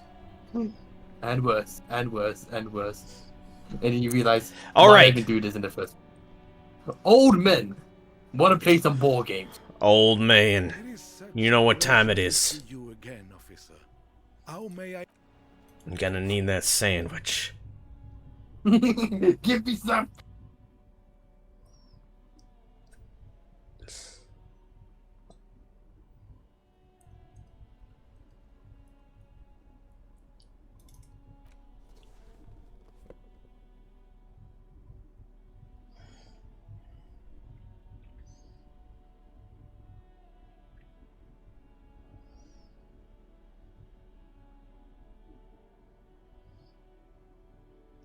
Hate this part though.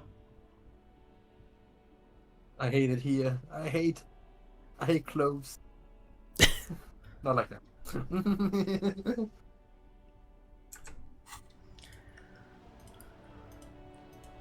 It is such a pleasure to see you again, officer.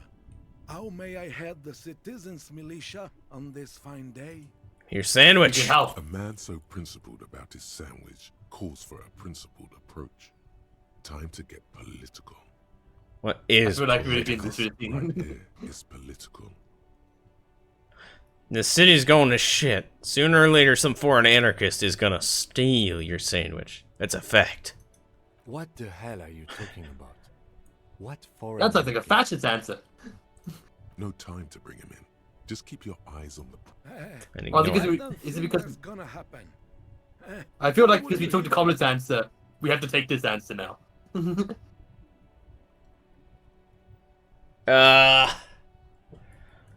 want a quick load? Yes. How do we quick load? Oh no, did we... Wait, that wasn't that far back, right?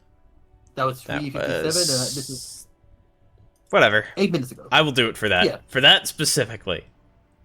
Yeah, now let's not be a fascist, thanks. I was not Okay, that paying was- enough attention. My bad. It's all good in the neighborhood. Let's just look this. Let's just quickly be like, oh, communists here. There it is again. Years of turmoil. Yeah, this is clear. What do you smell? Nothing. Or absolute certain HR. Yeah, we'll talk there. Hello again. I don't. The bemusement in her voice. They'll never be skull. Thank you for pass. And what do you? Well, sure. A right. He might. No. The lieutenant let slip. Keep your money. Don't look so a wicked grin. A laughing... Oink fun. Wow. A cool... That the Aim. lieutenant- Sounds like your Steban's group. Poke your snout around sometime. Oh, see. Not to interfere in your person. Of course. No. Guess this is. That's enough. Off with you then. Okay, now we can quick save. Or just save. Or you can just, yeah. Right now, Joyce is like, oh no, not here. Oh no, Joyce is gone. Whatever could that be? Joyce is going near to the plot? What?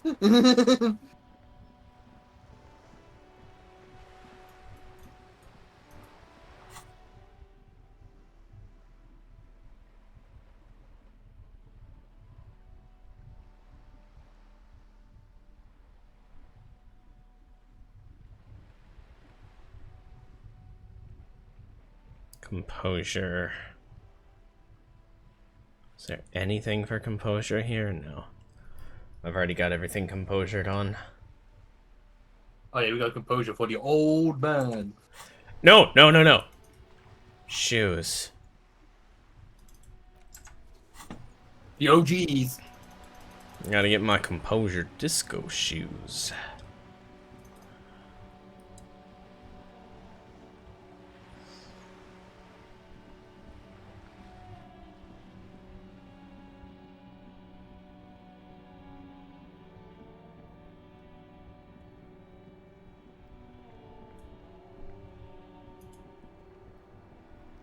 It is such a pleasure to see A man so principled about his sandwich calls for a principle. Too late.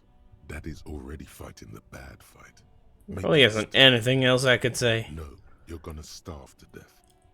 Back to police mode. I have some questions, Gaston.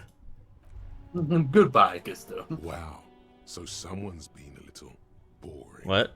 Yes, my standard liege. Someone's seen all sorts of wild ideas pop off and thought, I'll take the boring one. The regular, please. The brown. We're being too normal nowadays. Game, am I boring? You? I wouldn't worry about that. See? You're so regular and vinyl brown. He doesn't even want to talk to you about it. What is this, picking on me for not being crazy enough? That's the least of my concerns. No need to be defensive. The regularity, the brownness, the cut and dry have their appeal.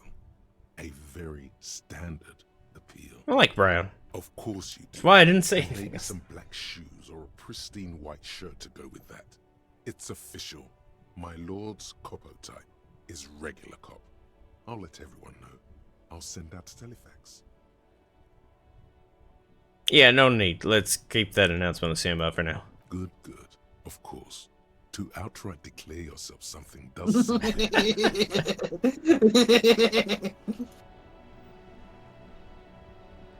Vigilance officer, what can this old carabiner? Oh, wait, good news thing. Is there anything you can tell me about this raffle in at the antique firearm? It's a Bell McGrave, 4.46 caliber, bridge loading, Revachol made. Good weapon, accurate and reliable. This one's inoperable.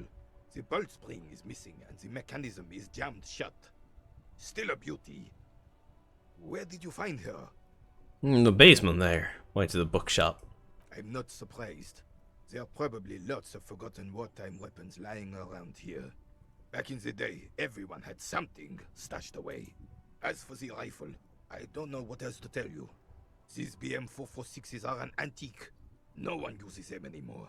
The ammunition is impossible to find. Literally impossible to find, huh? Literally impossible. Excuse me, Renee. I just gotta take some Daddy's medicine.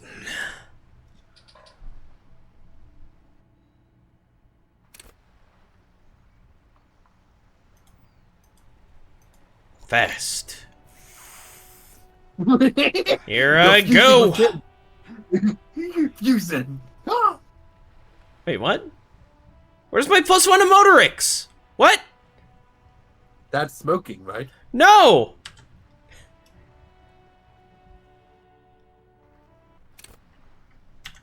Check. +1 to Motorix. Okay, take it, and maybe it's a thing we... Vigilance officer, what can this old carabiner do for you? Check if it actually does change it. So it's 28%, right? Not 22, so it did change. Okay.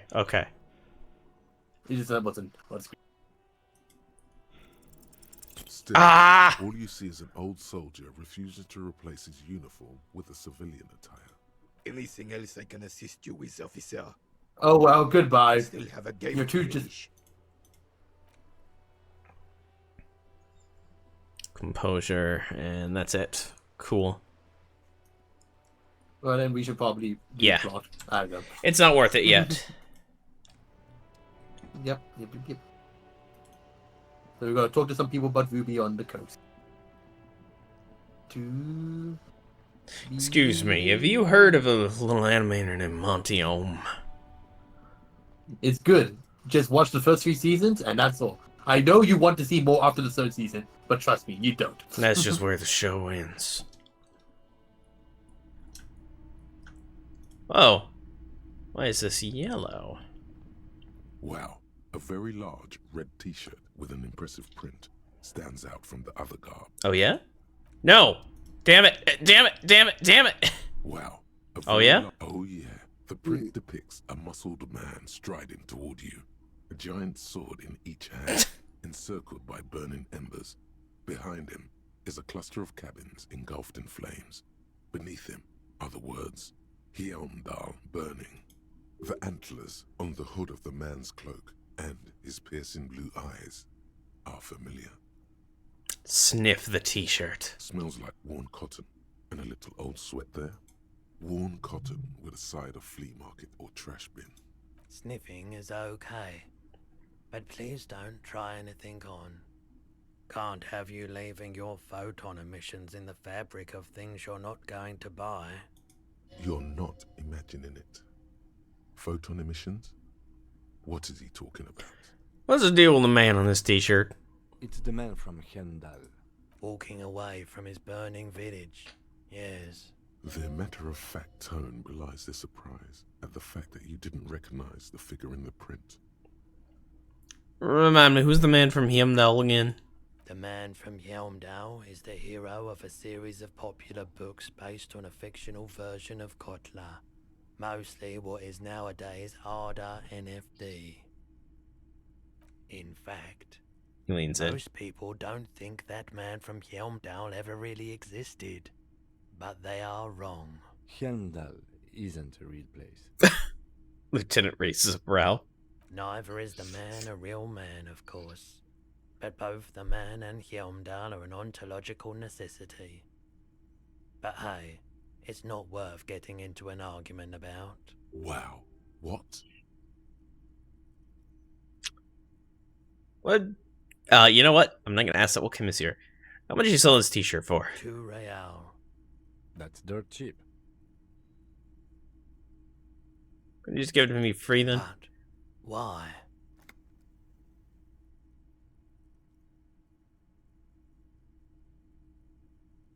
Perhaps I could repay you in some other way? I deal in goods, not services. Okay, I've thought it over and I want to buy the t-shirt. Welcome to Yes. Helmdall, officer. Fuck yeah. Good shit.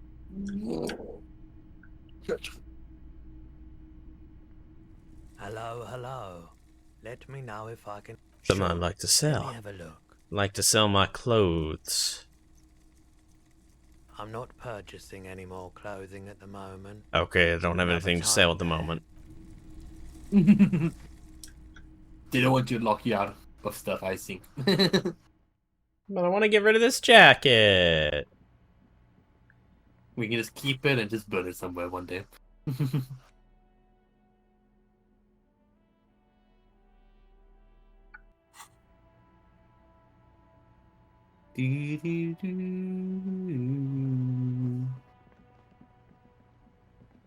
Joyce would take us to the island.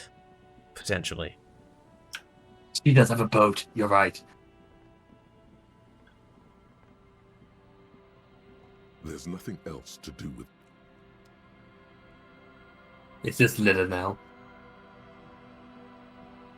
Okay, the song changed and I thought it was making a noise. Are you gonna see Hangman? Always Nope. gotta check. And I had to talk to some people of the best 3D animated show ever, totally.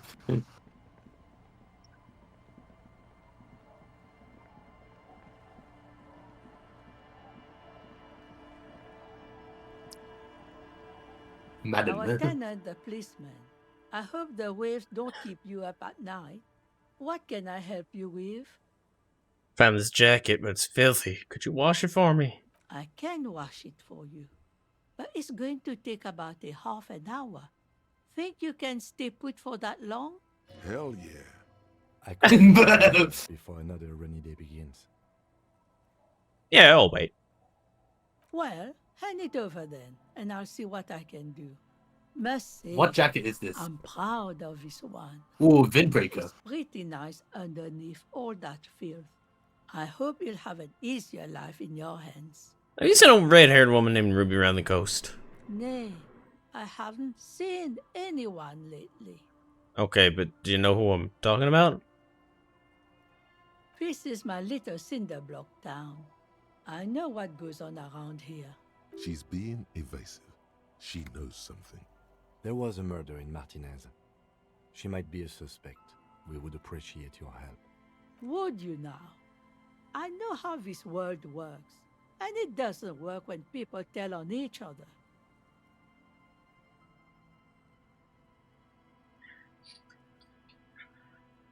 The woodshed. Was that a thing that happened in the game earlier? I don't know. But let's say it anyways. This isn't about the Union, you know. You don't have to worry about retaliation. Ah, I should have known. This is yet another union mess. I'm not afraid of them, you know. We are not in the habit of being afraid around here. Let's see. You know something, but you've decided not to There's tell not us. much to tell. People come and go. Now, was there something else? I see, ma'am. I hope you don't mind if we look around anyway. Lieutenant turns to you. You should look around your shack. Maybe she's rented it out to others too. Oh.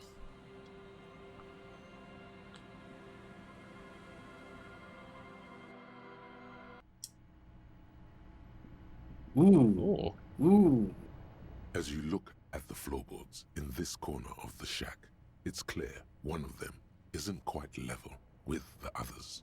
We're gonna find Clausier's documents. The edge of a floorboard next to it looks scratched. Move the board aside. Hollow space underneath the floorboards is dark and damp.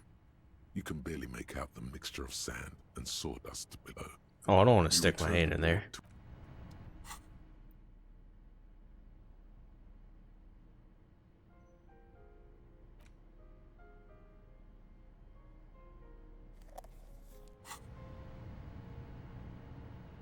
As you look, the edge of a floorboard, hollow space underneath the floorboards is dark and damp. What's in here? Nothing particular catches your eye.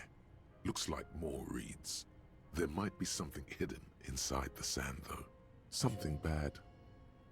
Someone's night thoughts. A last resort. A bad idea. My gun. Search through the sand and sawdust. You stick your hand in and start combing through the sand. Dry, not like outside. Fine dust. And then, something hard wrapped in paper. What is it? A small cylindrical object. You pull it out. A bullet. A 9mm bullet, to be exact. Fit for all muzzle loaders of that caliber. This bullet isn't for a breech loader like the murder weapon. The floorboard isn't interested. Maybe the washerwoman is. You have enough to confront her with. It's extra ammunition. She's locked and loaded, ready to fight some cops. Holding the bullet, you get the feeling this isn't ammunition against you. It's for herself. I mean, he was right. I guess one bullet isn't going to be... On the table. Having this one bullet isn't for fighting enemies. You know? Yep. You have a lot more bullets. And this gives her more needed that she needs help. Like, this is evidence that she's not safe alone, you know? Yeah.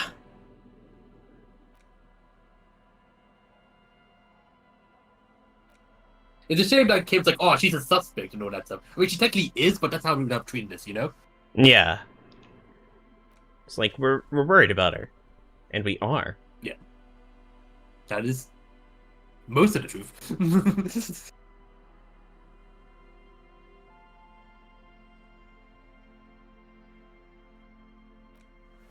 We don't have a hat on. Yeah, I know. I don't have a lot of good Nah. hats. Non-stylish hat.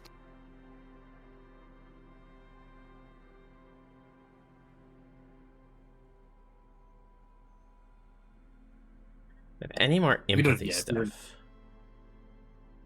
Not with bonuses, I think. Yeah. At least we're still on drugs, though. Our tenant, the policeman. I hope the waves don't keep you up at night. What can I help you with?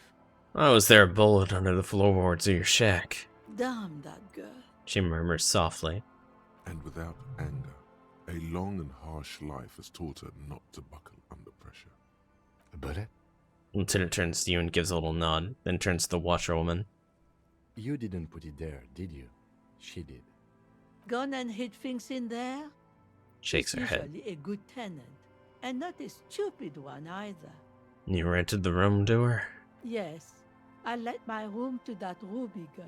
She speaks slowly, wringing out a rag. After a long silence, her hands move into the water bucket. Some water sloshes over the edge. Oh, wringing out the rag after a long silence. As I've done before when she's been in trouble or just looking for solitude. I've made it clear. We welcome all kinds of people here. The sealed door. When was this? She came last Friday, left on Monday in a hurry. What has she gotten herself into, that girl? She seems genuinely worried about her previous tenant. She's seen her hiding out from trouble before. But this seems different. That's for the police to find out. Right then, please answer each question to the best of your ability. I'm sure we have a few. You said she left on Monday. Yes, early with the dogs, around 8 o'clock, I think. Is the room exactly as she left it? I cleaned it, like I always do. Was there anything else there? No. The truth, sire. What is she like, Ruby? She's good company. Knows how to talk to an old woman. At my age, you don't get a lot of quality conversation. So I really appreciate that about her. She rubs her cold hands together. This Ruby is an old lady whisperer. She knows how to work the village elder, unlike you. Did she talk to you much during her last stay? No, she was mostly silent this time. Kept to herself. What do you mean? She tried not to let it show, but I could tell she hadn't come to fish. Usually she likes to cast a few lines, but this time she mostly stayed in her room. She wanted to talk to her, as they usually do, but she was brooding. Why do you think she left the bullet there? How would I know? She's a gruff one, but not violent. She doesn't go around toting a gun. She looks back towards her shack, thinking. You could ask her about your hunch, that it was a desperate measure. See if she thinks Ruby fits the bill. I have a possible explanation in my mind. Aye. Do tell. Seagull flies overhead. Obviously a bad omen. It's an exit plane. Exit from what? The world. The lieutenant stops writing for a moment. He looks at you, then at the old woman. No, she's a fighter. She tilts her head to the side, looking up at you, deep in thought. She really believes that. Where did she go? I don't know. Further up the coast. She tried to leave quietly, but the hinges on that door screeched like a cat in heat. Woke me up. I heard her rushing in those heavy boots, heading up north. It's a peninsula. She might be trapped. You'll never find her, you know. She knows the coast like the back of her hand. You only just arrived. I wouldn't worry about that, ma'am. We are persistent.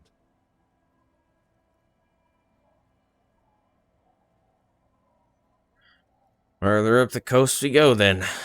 Are you sure you would rather stay here? Get a nice cozy fire going in the heater? Seems like a better idea to me. The Feld electric mural. You feel like you should go look at it again. Step closer this time. Goodbye, I'm off. One thing, officer. If you do find her, please go easy on her. She looks around. The air is getting colder. She really means it. It's an honest plea. She's a good girl. Whatever she's gotten herself mixed up in. The thing is about this game, even if it gets better at times, the reason why I really like it as well, it's very sincere as well. You know what I mean? Yeah.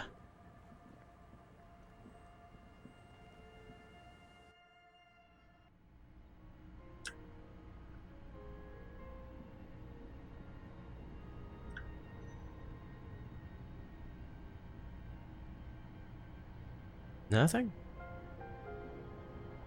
Nothing, it seems. It's weird. Inland Empire told me to get closer. Maybe if No, I... to the mural, it said. To to go closer to the mural. Oh, The I thought it sound said mural, the... you know, the... Oh, wait. No, wait to the where mural. was it? Is the big building we saw? That was Oh, oh, that building. Okay, okay. It's further down the coast. That's why I said to go down. The other building that isn't a church. Yeah. No, I know the mural now. I know that. I thought it was the heater was a mural tab. I didn't remember the. No. Oh, the Empire was mural. go to mural. Slit in the concrete here. Yeah. A sewer? Yeah, the mural. Like she was like, "Come stay," because she doesn't want you to go find her. You just relax and Whoa. Hi. And Mikhail noticed the windows, especially with how there are no windows on the south side. This was to deal with. A blonde man stands next to his son, pointing to the weather-worn ruins. He sees you approaching and smiles. You officers, come to investigate the historic subtext of West Martinez? I'm Tran Heilostam. You must be Kim Kituragi, right? I was just telling my son about this building. Not a lot of people realize the historic significance here. Very rich in hypertext. Nice to meet you. Lieutenant nods. Hold on. Hypertext? Yes, hypertext.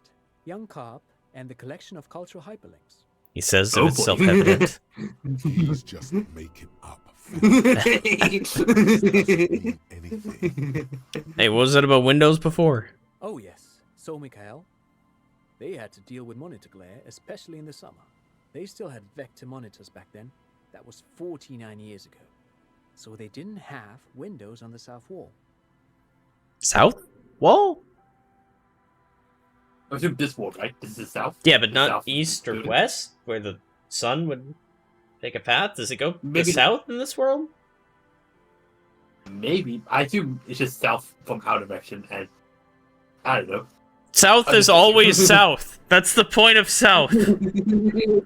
South. South from our direction. You and Kim know each other? No, I can't say that we've met before, but I've heard of Kim, of course. Mikhail, say hi to the officers. He rests his hand on the boy's shoulder. The child stays hidden behind the hem of his father's coat, clutching to his worm-themed coloring book. Mikhail's a little tired today. We spent all night trying to run Orbis on his radio computer. Have you heard of it? It's a programming language used in Grad. Quite tricky, but he wanted to play this Grad-made adventure program. We've been getting really into Worms lately. Okay. The man speaks in the artificial cadence of a professor, or someone who's been on too many radio shows. But I assume you're not here for giant worms when there are so many real things to see. Just as I was telling Mikhail before, this is where the Coalition landed in 08. We could be standing on what is the most interesting landmark in Revachol West. Points to the This building man again. is your half-brother. You feel it, but... He's a lawyer. Well, get a load of this guy. He really enjoys his trivia. The Orbis programming language was named after its inventor, Victor Orbis, a cybernetician from Grad. They run Vox in the Occidental countries. So fascinating about an empty old building. Aha! But it's not just any empty old building. Raises his hand to his eyes to shield himself from the freezing snow.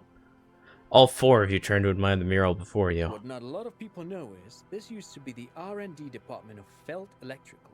And Felt, which now sells ink cartridges mostly, was once a top dog in the turn-of-the-century cybernetics boom. Hold on. What's R&D?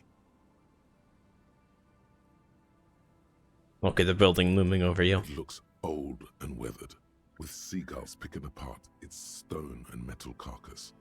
Bushy undergrowth has taken hold of the collapsed rooftop. Some kind of bird has set up a nest on a broken windowsill. Wait, what's an R&D department? Apologies, it's an acronym for research and development. They don't use it anymore. He smiles brightly, laugh lines around his eyes. You're probably more familiar with RTD, Research and Technological Development. Maya Kalpa, you are not familiar with that one either.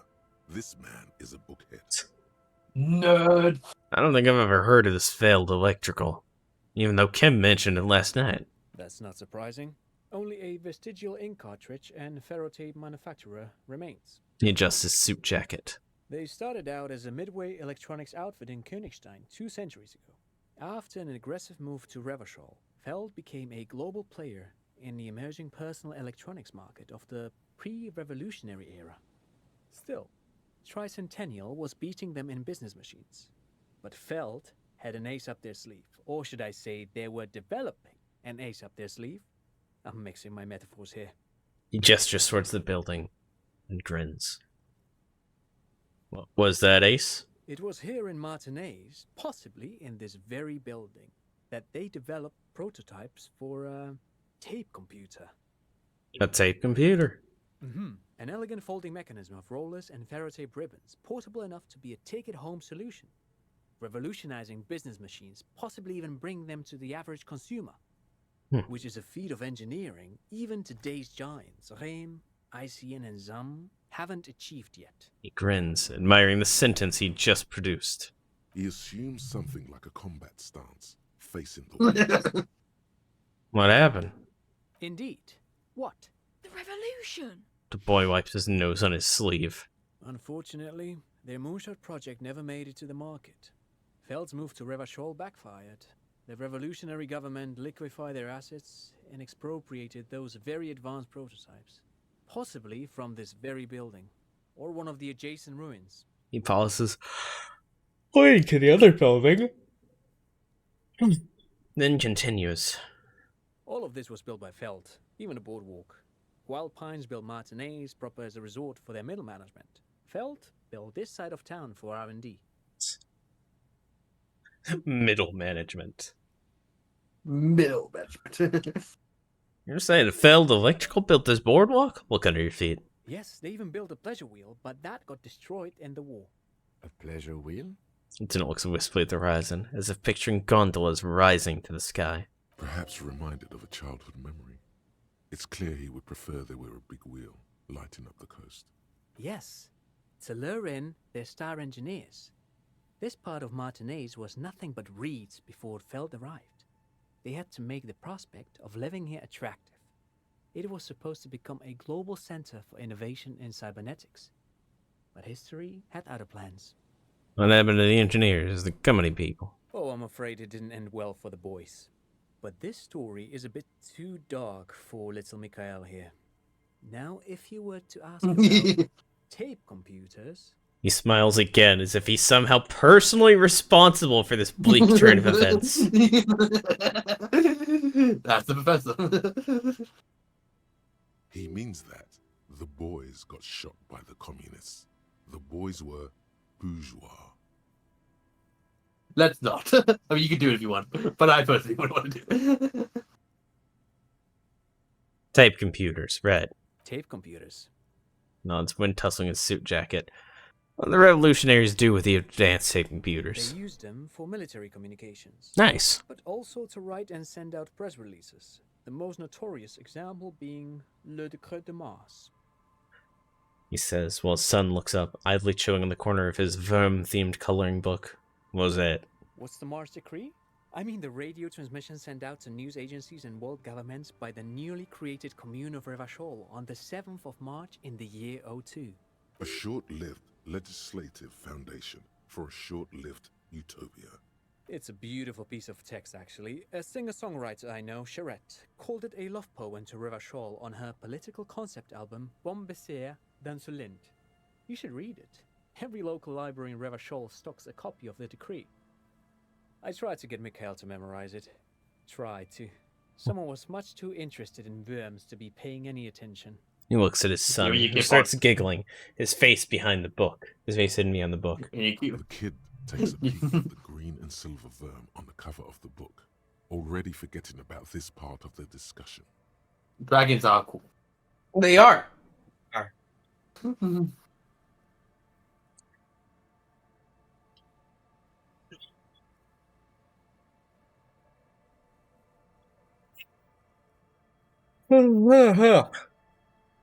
How do those tape computers work? Do they work like radio computers?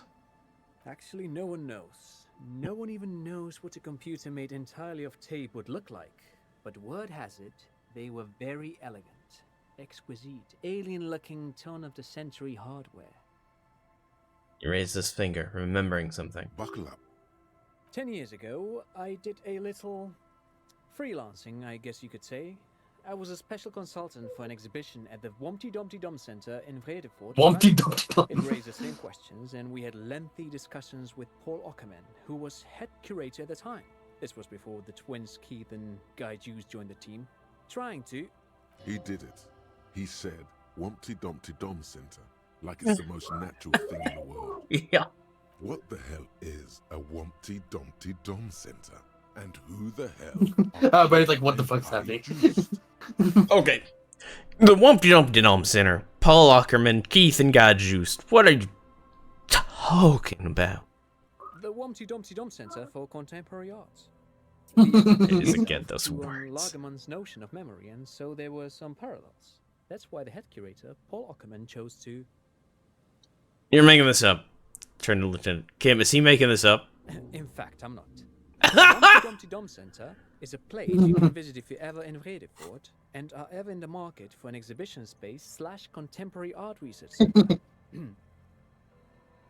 It's Wednesday evening. It's Wednesday evening, and something heinously exciting is underway. People have gathered beneath the billowing roof of an oddly shaped trophy building, sipping wine, exchanging opinions. 29-year-old Wunder twins, Guy and Keith Just, are the star of the show, with their bomber jackets and white sneakers. Head curators of this art exhibition. It's the Wumpty Dumty Dummiest event of the year, and all the cool kids have RSVP'd. Where are you, if you are not there? Interesting. He clears his throat. But perhaps I should return to the tape computers. As I was saying, the device itself was very elegant, fragile even. One could write directly on the tape using a special chemical solution. The machine would then analyze the handwriting, perform operations, and project output onto a white screen. It was a beautiful, delicate thing. None? Cool. Very, very cool. Though I understand the socio-economic causes of the revolution, it pains me to imagine the revolutionary setting fire to this precious device. But so they did. The felt playback experiment vanished into the fires of '07. Wait, the failed playback experiment? Yes, the official name of the prototype. Some sources report it as the felt playback experience, but those are incorrect. Why did the revolutionaries destroy it? Who knows? Maybe it was an accident, or maybe they didn't want the technology to end up in the wrong hands. Either way, they're all gone now. All 3 versions of the prototype. Nothing but debris and ashes remain inside that building. He takes a step back. The boardwalk creaks mournfully in the wind. I wanted to ask something else. But of course, what else? I'm looking for a suspect. You see anyone suspicious around? No, I'm afraid I can't help you with this one, officer. It's just a regular day off for me and Mikhail here. Pats his son's head. So you haven't seen anyone around? No, I'm sorry. As I said, this is just a day off. We just arrived anyway. There's something friendly and familiar in how he says that. A day off. He's telling the truth. He hasn't seen anyone. Great, thank you for all the interesting information. No, thanks to you for having me and little Mikhail here to pick your brain. A very interesting conversation indeed. Pick your brain? If anything, this was rather one-sided. He didn't. Whatever.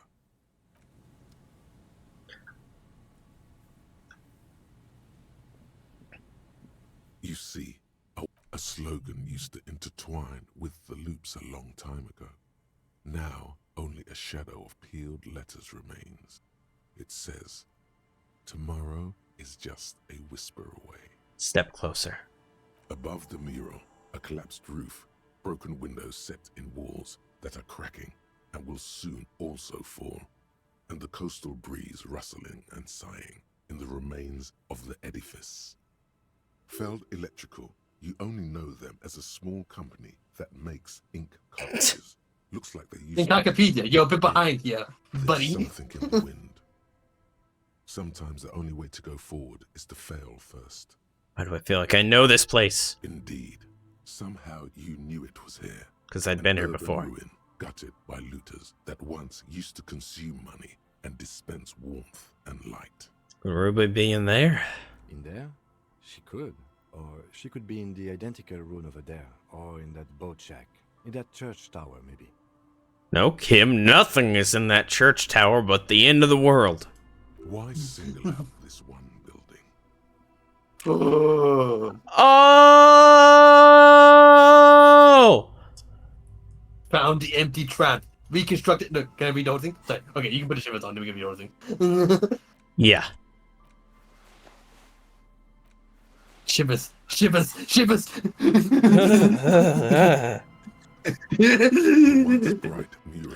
Found the empty trap. +3. Reconstructed Okay, execution. Established the nightclub. Discovered the anomaly. Death notification. Suddenly, No! there is no cold hand brushing. We have a point. We have a point. We have a point. 3 We have a point. points. We're gonna do that. The wind has died down. Fuck you. Gone behind a corner. You only hear distant waves washing the Ah! coast. The ruin in front of you is silent as a tomb. What was I attempting to do here? Trying to talk to the wind, the city, whatever you thought would happen, did not. And now you're just standing there with your hands falling. And Shivers does open up other points as Is well. trying to talk to the city something you've done before? Is it in your secret repertoire? A trick for when you're out of ideas? A prayer of sorts? To Revachol? She could be anywhere. How do we find her? Colonel Lieutenant. Do we? I was really hoping she'd be in the village. Since Size gets hold of himself. Okay. She's probably north of the village, and this place is a peninsula. We already scanned most of the outdoor areas on our wild cryptid hunt, so we have an understanding of the geography, at least. And then there's the church. We've already searched that and can rule it out. I know it doesn't feel like progress, but exclusion is a step too. Anyway, we do it the old-fashioned way, sector by sector. Go over the whole peninsula, ask the locals, enter the places where we can enter first, like we did in the village. And if that fails, if we don't find her, Then, if we're desperate, we can look where we can't enter. Bunkers, storm drainage, this place.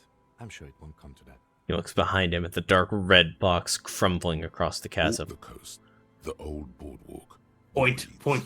You can always come back here and talk to the wind again. Look where it already got you. Shiver. Our first point in Shivers. Leave, and then... The only way you can fail this time is to get 2 ones. Suddenly, there's a sign Oh, here we go. carried on the molecules around you, moving, flowing from high pressure to low pressure, like that of a woman emptying her lungs. She wraps the collapsing stone box in front of you in her breath, flowing through it. Where does it go? In through the collapsed roof, flowing down a concrete staircase to the basement, sweeping away footprints in the dust on the stairs, and then the beach below the boardwalk, its winding tunnels, a whisper away. What is happening? She's down there. Say, I think she's down there, below this building. Okay. Why?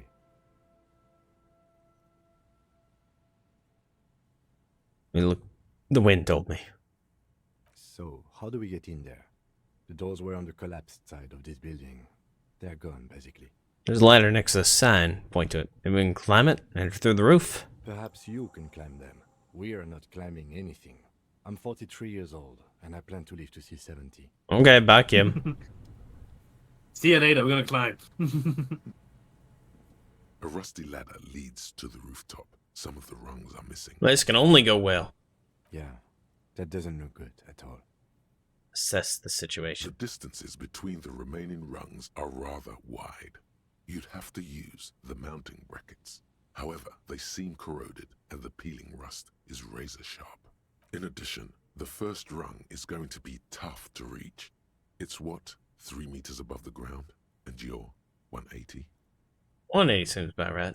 Not to mention that the roof is collapsing and the wind gets pretty brutal up there.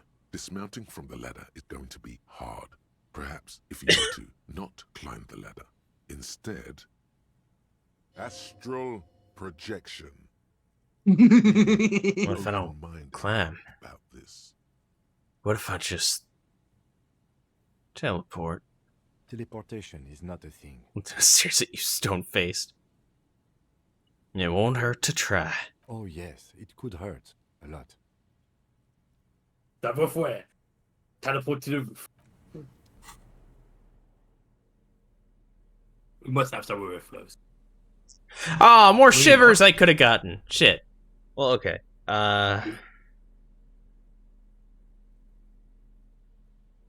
Yes. I think that might genuinely be it, though. Go well.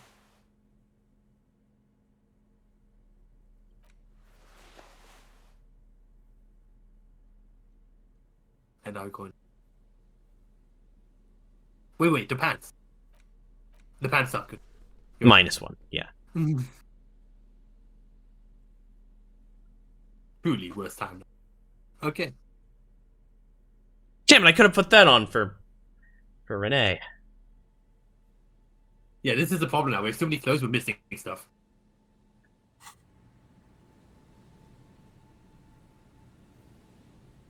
Wait, did the Shit, if only thing I were under you high. just go yellow? Did the thing under you just go glow yellow? Did it? I saw that for a second.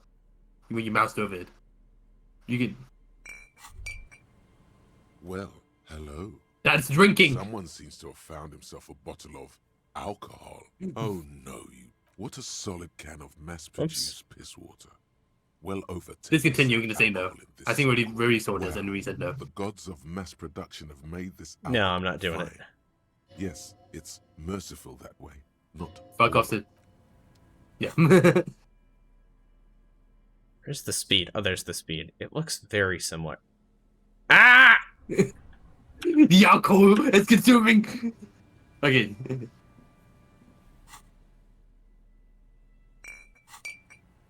That though. Yeah, I'm just wondering about that. That's probably not a way in, but okay. It might be. Can we get to that? An old pipe peeks out from beneath the rotten boards of the boardwalk. Could this be an alternative path into the fell building?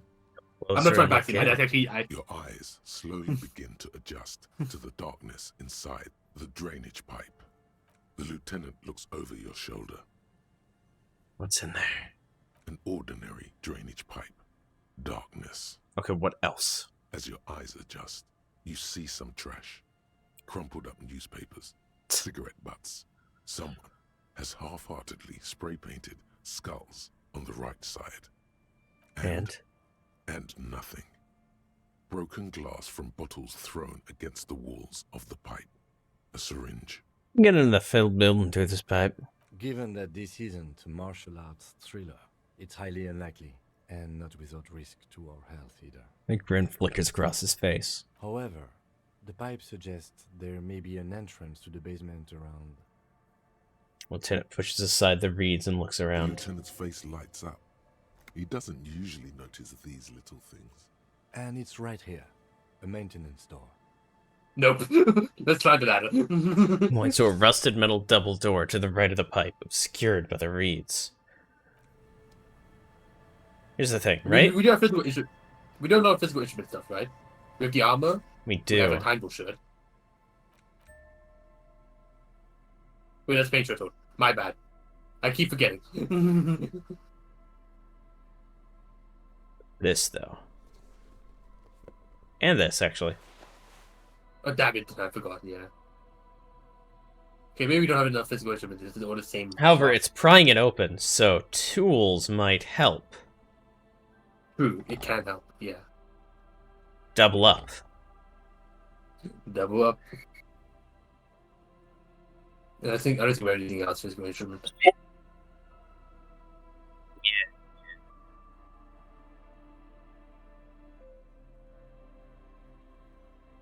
Yeah, no.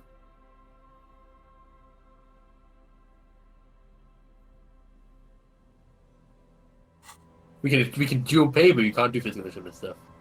Behind the pipe, the maintenance Wait. door.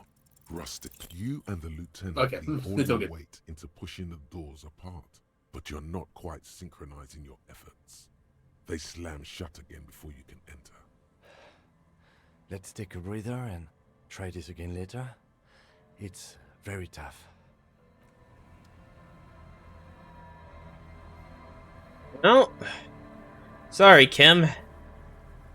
Looks like I gotta do some drugs and teleport. Yeah, hopefully it helps.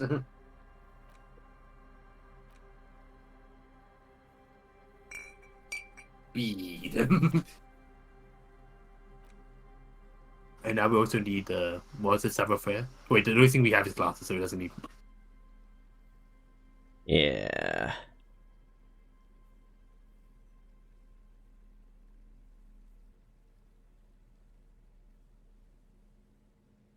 Well, it wouldn't hurt though to have some extra health. It wouldn't.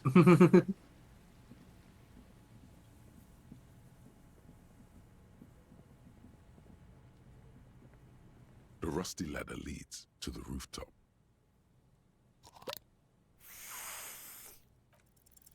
All you need to do is close your eyes and concentrate.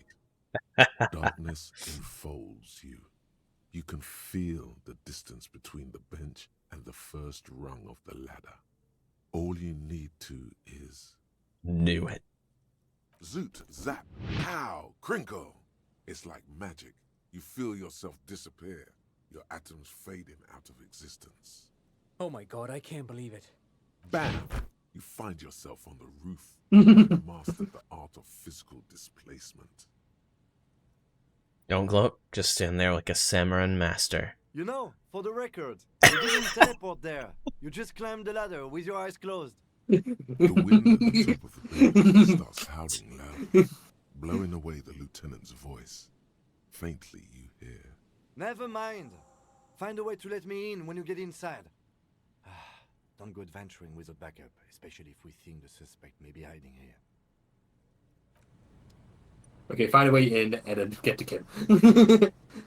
Except...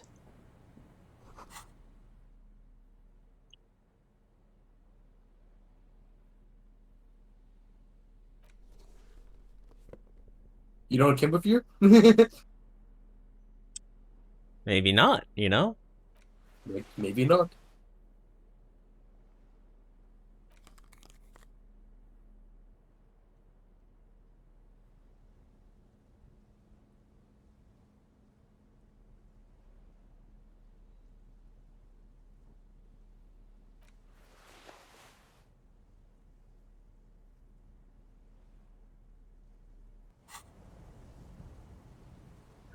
Especially if there's a suicidal suspect in here, I think maybe having one cop is better than two. Oh!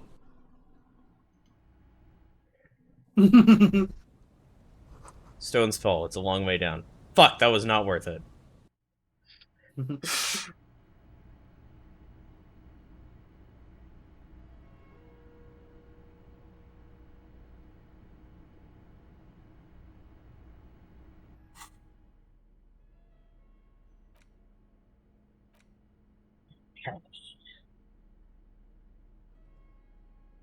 Also, when was the last save? Just check for me.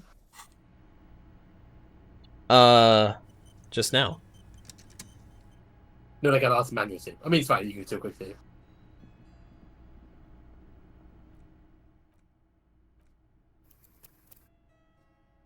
Before that, it was like 30 minutes ago. 30 minutes ago. Nice, nice, nice. Glass covered with grime and dust. You can barely see out. You can barely see out. Ooh, what's that? Postcard. Martinez Postcard. 98. Pre-revolution, baby. Well, we'll go back up the stairs. Collapse nearly sealed the basement. One can barely squeeze by. Oh, hey! Autosave. Antiquated office furniture. Last century, maybe? Brought down and forgotten so long ago. Sad times. Overturned tables covered in orange mildew. Crawling with something. Bitus. Old file folders in the cart. Documents silvery with mold.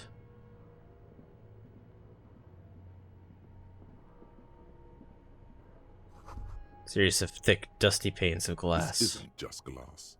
These are old computation components. These are computer components? Yes, filament memories. From the time when wires were cast in glass. Slides with an inlaid nervous system. How do they do that, and why? The how was a closely guarded secret. Something that was locked in safes in human heads across the river where they were manufactured. As to why, your fingers don't know. The why is easy, because they hadn't come up with modern silicon-based systems yet. For vitreous cast filament memories, though, these seem incredibly advanced. Finished thought. It's in here. Interstellar jacket. Nice.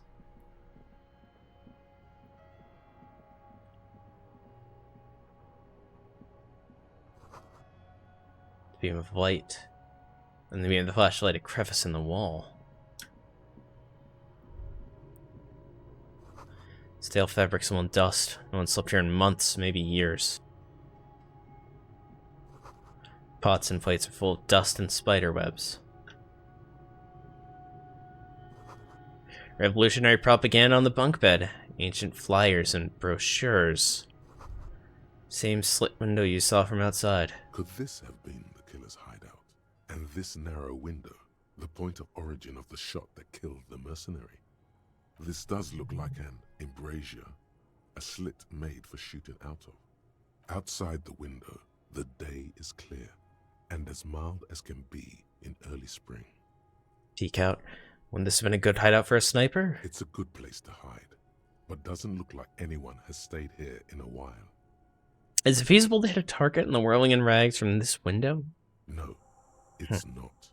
No matter how you crane your neck, you can't see the whole of the whirling in rags, and certainly not the relevant segment of the top floor. A mustachioed and mutton-chopped man, amateurishly depicted, gazes at you with sad eyes. A plaque reads, K. Mazov.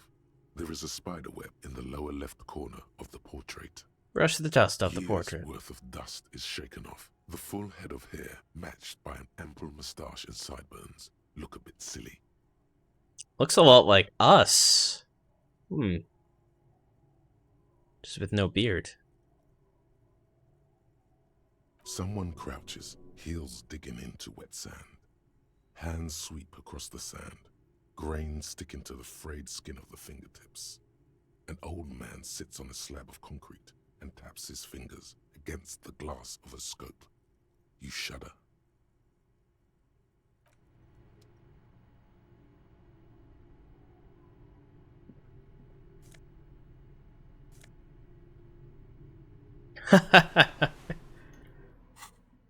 You got the communist hat. You said you wanted a hat, right? I did. An Ushanka with the Mazovian logo, a pair of deer antlers, and its silvery white front. Your ears feel cuddled. Your ears feel cuddled and cared for by the state. 98. This hat is so soft, so warm. It wraps around your head, and your mind tingles with all manner of socio-economic theory. This is an Ushanka, right? Pat that. Kraz Mazov would have worn this Ushanka. Mazov knew where to cook those thoughts. That's why it bears a Mazovian logo. Glory to the revolution, comrade. Whether you like it or not, wearing this hat has made you more communist. Commie cop. That seems odd. Which would you? It's the truth. We are commie cop.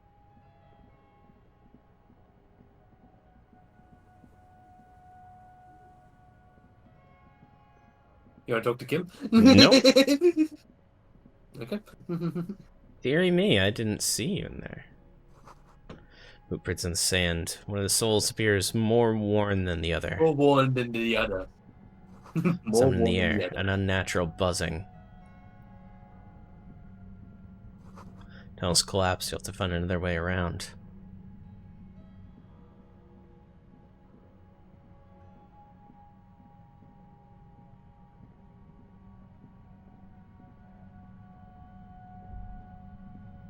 It's getting louder, the buzzing sound.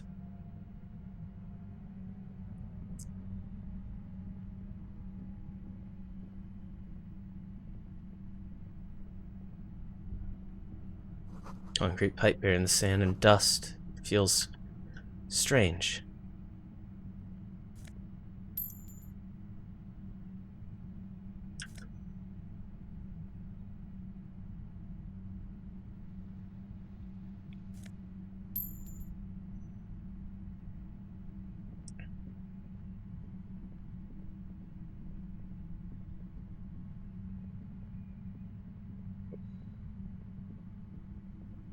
Suddenly, your entire body is paralyzed. Aggressive Ooh. white noise fills your skull. A strange pain, like you've never felt before. The static overcomes you. The instigator. A machine. The darkness takes over as you feel yourself slipping into an unknown deep state. Oh, it's death. This is the end. Cop dies under the bridge. Hot on the track of a suspect died yesterday. Oh, no rolls. It straight up kills you. I told him not to go after. It's like, yep, you're dead. Said Lieutenant Kim Kitsuragi, the deceased partner on the case. But it seems that he wanted to play the hero. It's just like him to run straight into the lion's den, fly unzipped and arms flailing, said Satellite Officer Jean Vicmer, friend and Jean brother of Vicmer. the officer. If ever I saw a man with a death wish. And that's our second death, right? Or was that our actual first death of the game? That was our first actual death. Our other was a, we quit. Oh yeah, we quit. That's the first time. Just whoop, you're dead. So yeah, now you can just skip and stuff. Or you can talk to Kim.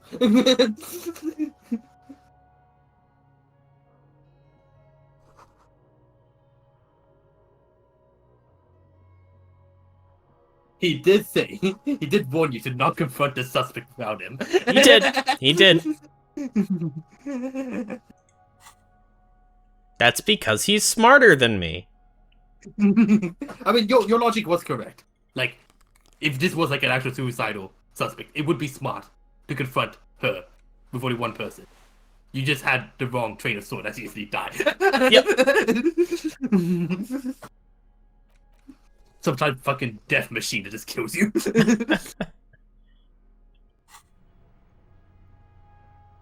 I mean, that professor guy did say that the company here was building like future shit that even the modern companies don't have. Yeah.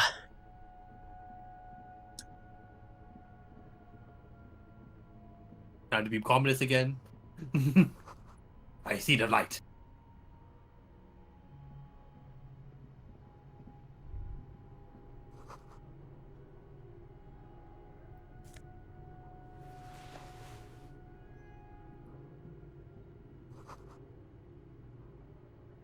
Yep.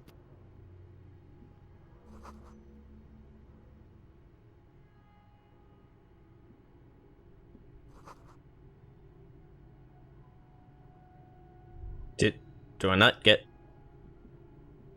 Is it because you're wearing different clothes?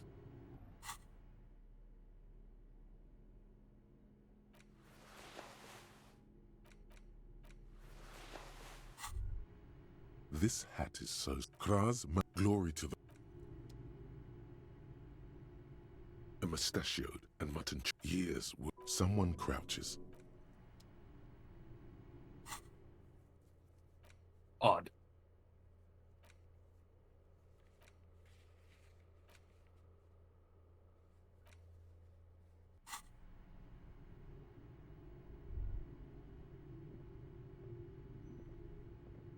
What was the sign again? It was visual calculus, right? I put on visual calculus clothes then, maybe? You can have like the passive pop-up. I'm just thinking, what was the difference here?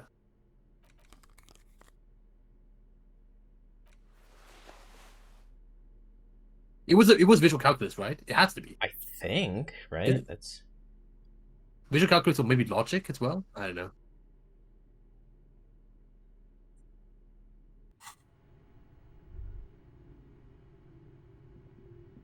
Maybe go out and back. No, it would show up. no. Oh well. oh! Wait, there we go. Outside the window. But just, yeah, okay. Yeah. Okay, Thank fuck. You want a quick save? Your quick save. Let's quick save. So this. Now let's go talk to Kim. Hey Kim, I have future premonitions of my death. Kim, look in my hat. I have suddenly decided that I want you in here. That slide apart before a crude door. It's been here under the boardwalk for a while. Please assist me with Death Machine. It's much easier from this side. The panels on the rails slide once you dust the sand off. With the help of your partner, from the other side, the doors open with a creak. Huh. I hope no one dangerous heard that. You ready? Yes. Time to investigate these passages. Let's move quietly and not make more sound.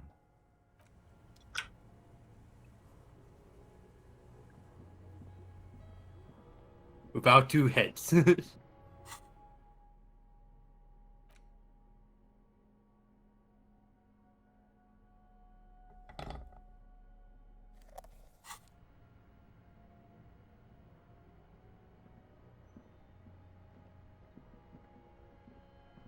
And we are on drugs now, so that's good as well.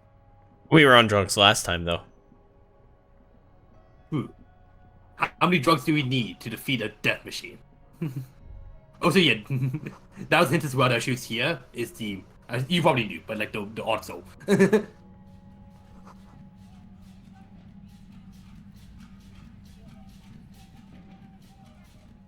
I love it. Now there's music. I mean, yes, you have music. Oh wait, no. I'm done. Don't worry. Oh, it is.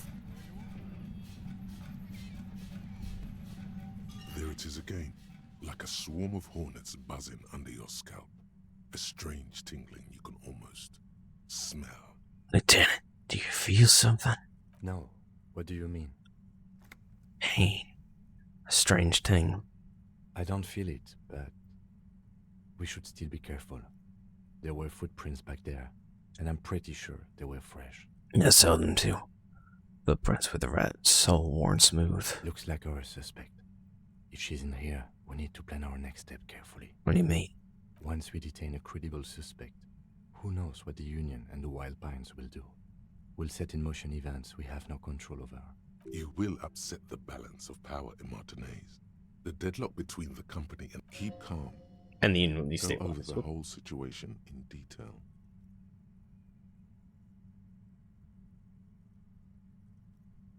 No. How bad do you think it could get? Well, we are not responsible for what we can't predict, are we? I don't think the entire city will be razed to the ground. He smiles in the dark. Let's try not to worry, he thinks. If you can't predict it, there's nothing you could have done. You don't need to overthink it. Feel like everything bad happening is under your control. What do you think is waiting for us there? I think I see a cavern. Maybe more cellars? I think we've been careful enough. We still have the element of surprise. I wouldn't be so sure. You haven't exactly been sneaking. Or maybe not. Either way, once we go deeper, there will be no turning back.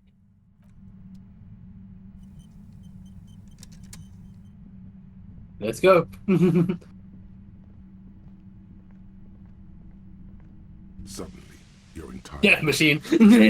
aggressive white noise fills your skull.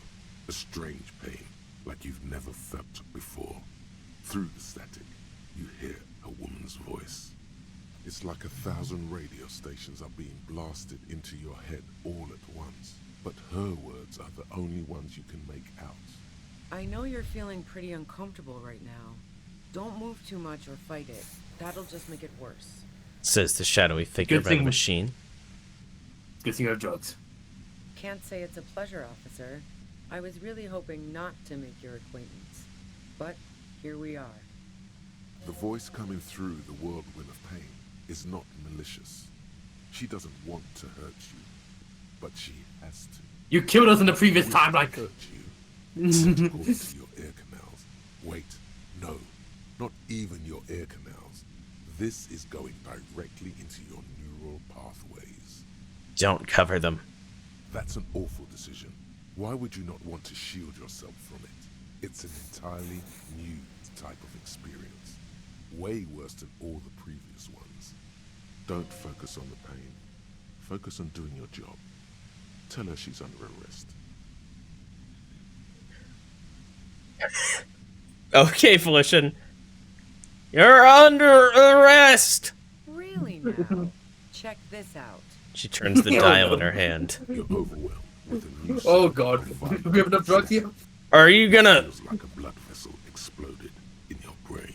Are you gonna kill me too? No, I'm not going to fucking kill you. If that had been my plan, Funny! I'd be dead already. All things considered, I'm being pretty reasonable here. I'm using a pale latitude compressor. You and your partner have been caught. Oh yeah, like we accidentally made in the church. Using one of those devices used to send signals through the pale on me? Wow, check out the big brains on you. You're not entirely wrong. She sounds impressed. Oh, we're gaining numbers and knowledge. Is this what wiped my mind before? You should probably check on Kim. That's what good partners do. Look back at Kim. Right behind you, officer. Eyes closed, Lieutenant is doubled over. He's still alive and breathing. A pale latitude compressor is used to sort of make the pale more manageable. With a lot of these, you can force a radio signal grid on the pale, literally crunch the distance across it. Signals are relayed across a series of repeater stations fixed to buoys. Not a fun job manning those stations. All alone out there in the pale, people lose their minds in just a few years. The fucking old lady, Yvonne. Sounds like she knew someone who used to man one of those stations. But she won't tell you about her. Boy, you're one empathetic police officer to have guessed even that right now. When you just die, like, I know this. I get your vibe. Concentration of radio waves. He gestures for something with great effort. Precisely. This is an industrial strength paraboloid. It's meant for forcing dimensions on something that doesn't have them. Needless to say, the frequencies used are out of this world. At the upper limit is the large prime number generator station. It's used specifically for pale latitude compression. That's why you may be hearing some numbers. But you might also hear, or think you're hearing, local radio chatter. She's been holed up in here for a while with no one to talk to. Keep her talking. Makes sense. She's just doing a nerd dump. How did you get your hands on this thing? I built it myself. He nods towards her torture device. That's illegal. I'm guessing it's patent. But we are beyond that, aren't we? Thank you, Kim. Kim. Way beyond. It's like, this death machine. It's a patent? She studies her death ray and the law officials trapped in it. Will I stay like this forever? No. Once I shut down the compressor, the pain will end. It may take a few minutes for you to steady yourself, though. It's a bit like waking out of a very confusing dream.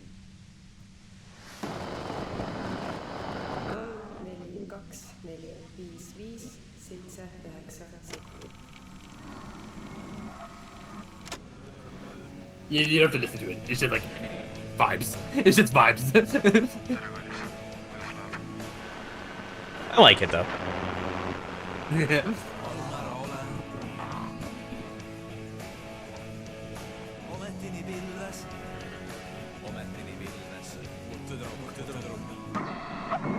Have you experienced the compressor yourself? Yeah, I stuck my head in there before using it on you. It seemed like the ethical thing too.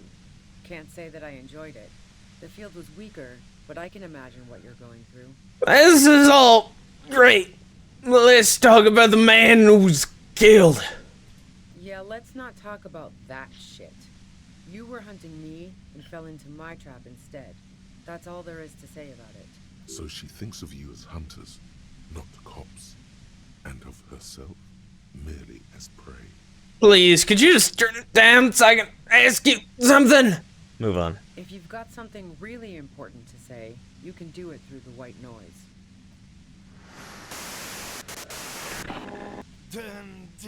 Lieutenant clutches his head, grimacing. God damn it. She regards you and Kim with sudden sympathy. Fine. If you really want to talk, I can dial it down. I've also got a gun, by the way.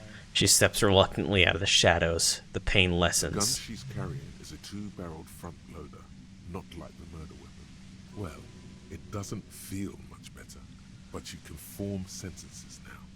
Thinking doesn't seem to hurt as much. Just keep her talking, and you'll get through this.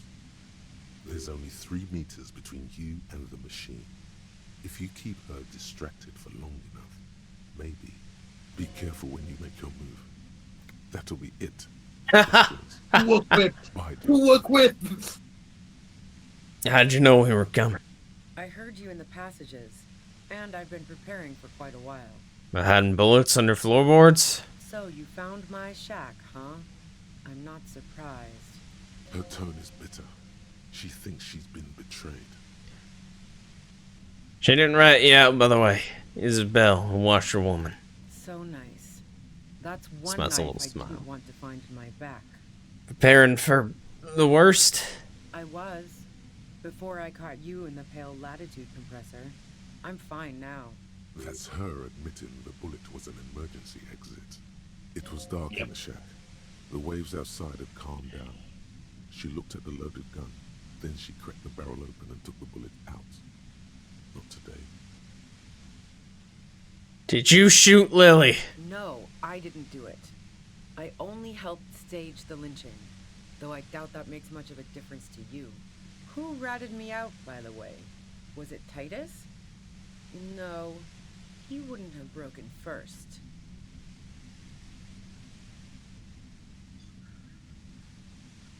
You're right. Fazia was the first to share her suspicions. I knew the kitten had claws, but not like this. She smiles sadly. But she couldn't have known I was on the coast. How did you find me? Your first guess wasn't entirely off. Titus and his boys, man. They told us you were on the coast. Even now, Kim is a paragon of professionalism. He is trying to make a clean cut of telling her she was betrayed. Well, fuck. Those guys liked me, I know it. If this is what happens to people whom people like... A dull despair is creeping into her voice. How the fuck do the rest of you get by? Wait, wasn't it you who called me the human can opener? It's not personal, I open them up. I did, didn't I?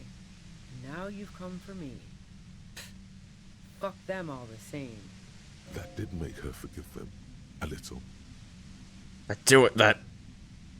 Asking questions. And I have some for you. Like what? I already told you I didn't do it. She adjusts her grip on her gun. A strong moral compass. She still wants the opportunity to make a case for herself. Do you have an alibi for when Lily was shot? Man, I was with the boys the whole night. I hope they at least bothered to impress that upon you. There were 10 minutes they couldn't account for. You mean the length of a toilet break? That wouldn't even have been enough time.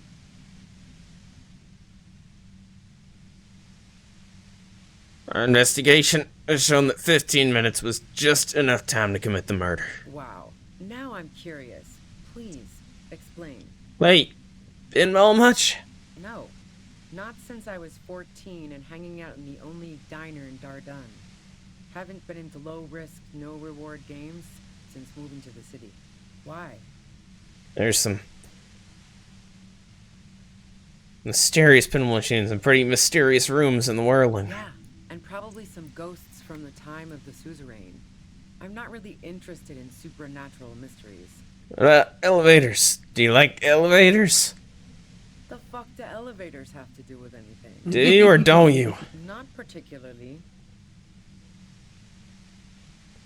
Not even, grab your head, quaint old rickety ones? I'm not really into old shit for old shit's sake. God damn it! Lieutenant grabs it. So you know she's not an antiques enthusiast. Not my jurisdiction, man. But it also doesn't sound like she used that secret route at all. Like, there's a secret way from the ground floor of the whirlwind to the roof. Don't know it, but also... She frowned, studying her the face. shot couldn't have come from the roof, or we would have all heard it downstairs. She has a point there. No one mentioned. The pain stops him from finishing the sentence. That didn't go super well. You've got to lay something better on her. You liked Clausier a lot. I considered her a good friend, yeah. Is peeping one of your hobbies? Wow. Pissing, pinball, and now peeping. I'm just not following your insinuations, Detective. Clausier said you may use the peephole on her wall to spy on her. Damn. That girl's pretty, but not that pretty. No one's pretty enough to waste time skulking about the whirling, drilling holes in walls. So you haven't been watching Clausier through a hole? Nope. Look, she has an effect on people. That je ne sais quoi that makes it impossible not to look at her when she walks into the room, and very difficult to look away. But travel enough and you realize, for the same reason that she's everyone's type as an object of desire, she's not irreplaceable. You wanted me more than just friends. Oh, so that's where you were going with this. Said you wanted to run away with her. That's a very sentimental way of putting it. We both had pasts we didn't want to catch up with us, and we enjoyed listening to music together. Why not go on a road trip? The lieutenant watches her expectantly, occasionally shaking from the pain. Okay, fine. I was into her. Clausie was into me too for a time, I know it. We even fooled around once. And yeah, after that I thought maybe we could make a go of it. Then what happened? She rejected me with some wishy-washy bullshit about how she was confused because she felt so close to me and valued my friendship so much, and how guilty she felt for leading me on. I knew that wasn't the whole story, but thought, fine, I'll take it and move on. No ill will there. It wasn't a problem for her. Clausier said you got very angry when she started seeing Lily. Threatened her. Yeah. One time when we'd both been drinking, I said some heated things about how dangerous her patterns with men were. I was a little worried she'd blow it out of proportion in her head. All the drugs she was doing can make you feel like you're living in a DeLorean tragedy. And despite everything, you helped her by staging the lynching? Yeah, the girl seemed terrified. The merc was beyond caring what happened to his mortal coil. It was a no-brainer. There are other things that I ask about. Go ahead. It's your body. And mine too, many things. But keep on. This must be done. Would you say that Lily was a likable person? I didn't like him. Hardened mercenaries aren't particularly likable types. Nothing more personally had against him, perhaps his way with women? You think I was envious of his conquests? Look, pussy's not a problem for me, and definitely not a reason to off someone. See her confident gaze, her toned arms. Yeah, she wouldn't have had much trouble in the intimacy department. I have other questions. I'm listening. Okay, let's take a step back. Yeah? Where? More questions before doing anything. Tell me what happened Sunday night. Tell me your version. She eyes you warily, as though gauging your sincerity. She's refusing to adopt the demeanor of a cornered animal, a leader with no one to lead. She still wants to retain some control of the situation. It's okay. We just want to... Struggles to finish the sentence. All right, don't kill yourself over it. I was shooting the shit with Hardy and the boys over a few beers, like always. Then Klasia comes in, all pale and shuddering. She sits down with a drink, trying to steady her nerves. So I grab a seat next to her. Clausier said you knew something was wrong immediately. No, I really didn't. She's not that easy to read. I just assumed she'd done too much blow. It wouldn't be a first for her. But no such luck. She was in some deep shit. She asked me to come upstairs. The merc she'd been going with was lying on the bedroom floor, dead. I knew she couldn't get the authorities involved, so yeah. You made it look like he'd been hanged. Klaus, you said you seemed to have a plan prepared. You got there. What? No. Faking a lynching was her idea. She looks shaken. She wasn't surprised to be ratted out, but framed. Our idea? Yeah, in cold blood. It really surprised me how quickly she was able to get a hold of herself once we got up there. It was like she was another person. The party girl was gone. She asked me to help her drag him into the shower so she could wind the shower head around his neck to fake lividity. Then she dressed him while I went to get the Hardy Boys. That's bad that she'd be so calm. Yeah, I wasn't sure whether to admire her or be disturbed. Do you think she killed Lily herself? As I keep telling you cops, we didn't hear anything downstairs. No gunshot, nothing. But even if this is true, weren't you worried this lynching might lead to... Lieutenant forces himself to finish his sentence. War? The thought crossed my mind. But the mercenary's death was going to have repercussions either way. Although the way things are going... fuck it. I'm not responsible for these people after what they did to me.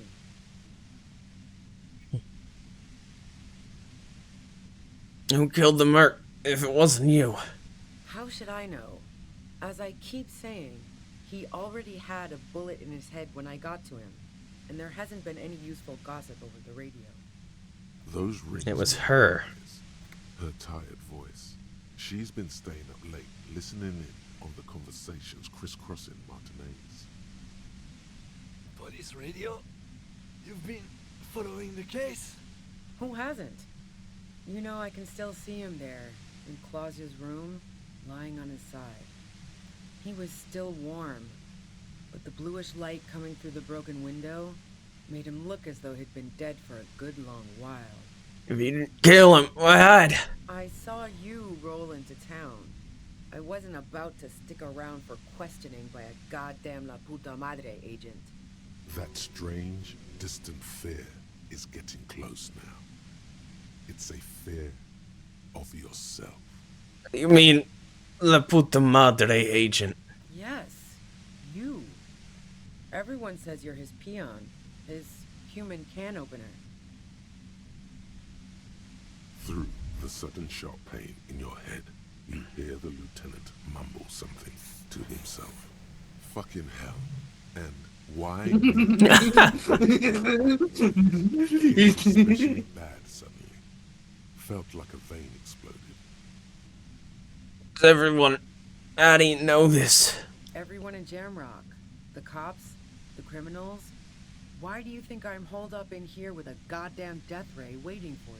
If she knows that about you, she must know your real name too.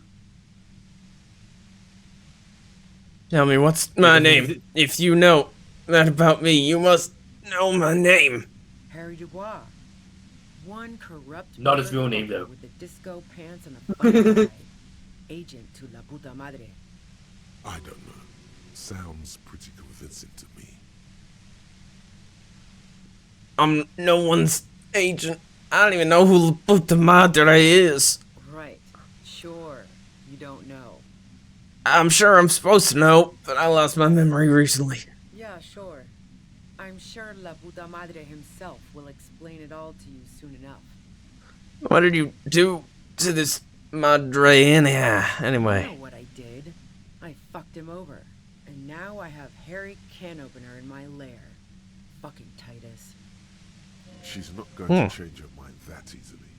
She still perceives you as a threat. Wait, one thing.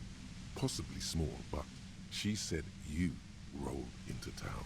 Was that you singular or plural? She might know something. I came into town. Is there anyone with me? Yeah, you had your death squad with you. Death What squad? happened to them? What's in this squad? Well, it wasn't this scrawny dude. You had 2 guys and a lady. The guys looked pretty buff. lady wasn't bad either. What else can you tell me? One of the guys seemed chipper, a blonde. The other had a brooding something or other about him. And the woman was the only one in uniform. All were carrying. A chipper blonde and a brooding guy. So the brooding guy would be sunglasses and wigman, I assume. That makes sense. The woman, I assume, is also the same woman. Who the So we would fuck have, like, is the chipper blonde? we have a missing. We had our own squad and we don't have it anymore for some reason. No idea who these people are. Literally, Satellite Officer Vic Mayer looks out of the window grimly, then puts his coffee down and turns to Sunglasses, the man. officer. We could either take a room here in the Whirling or go home for today. Let's go home, Jean. Nothing's going to happen. And that's why we don't have backup. Edelstam. He can give us a ride. Edelstam. Edelstam. That That's dude. a familiar name. Chipper blonde. Yep. Okay. It's a day off, remember? Wink. I think I know them. They're in Martinez. Friction, lock, set. Don't leave me here. Please leave. Fantastic. I've got to get on the road. Then you can go find your friends. Unless you have anything pressing to ask me. You know about the bunker next door? What bunker? Communists had it back there. Just to place some comrade stuff through. The revolutionary bunker. Don't know anything about it. No one's been around since I set up camp. But I'm sure I'm not the first vagabond to... Her voice trails off into white noise in your head. Feels like an aneurysm approaching. All about drugs are needed for this boss fight.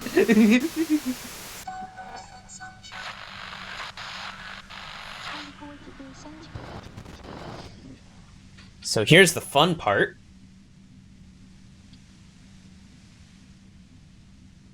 I believe her.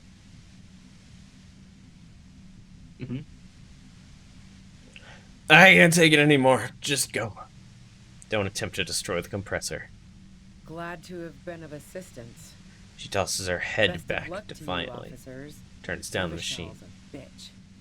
The woman runs past you and disappears See you into later, the Ruby. darkness of the tunnel. And we survived, baby.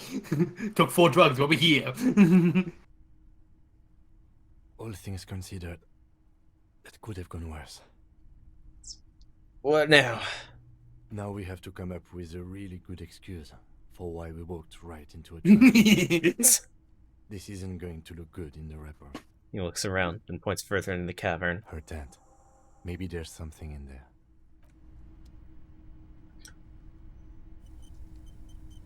Autosave. Stuff. Cooking utensils. She's prepared herself porridge with bananas. La puta madre. I swear to God, I've heard that name before. But we threatened the racist police driver. Not police driver, racist driver. Dark water trails and the other thing. I don't remember. Remember? Did he say that La puta madre was like... Kim, the puta madre was like a... Remember, it's about the whole drugs thing, right? Vague. George wanted to investigate drugs, so we are going around to take the drugs. And then we wanted to threaten the racist driver to spill who the fuck the lead driver is. And then Kim used his name as a way to say, oh, there's another person going on her turf, on the La Puta Madre's turf. And we may be the corrupt agents of that. So please, yeah. Kim did it much better, but you know. The plain red tent stands by dispassionately. The Look tent inside. looks old but well maintained. In the darkness of the tent, a rolled up sleeping bag, cooking utensils, some books, and a kerosene lamp. It reeks of cigarettes. Look at the books. Assorted soft covers, mostly pulp horror. A motor carriage lies buried in the snow on one cover. On another, a ghost airship.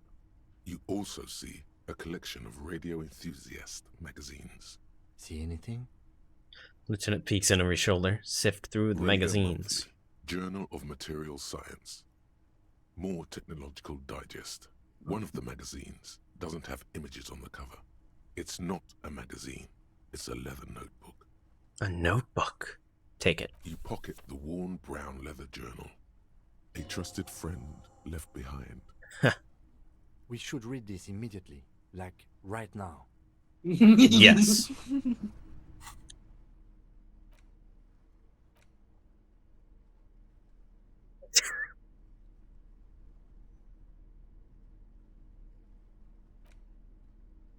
Let me just get changed first. Let me just get changing.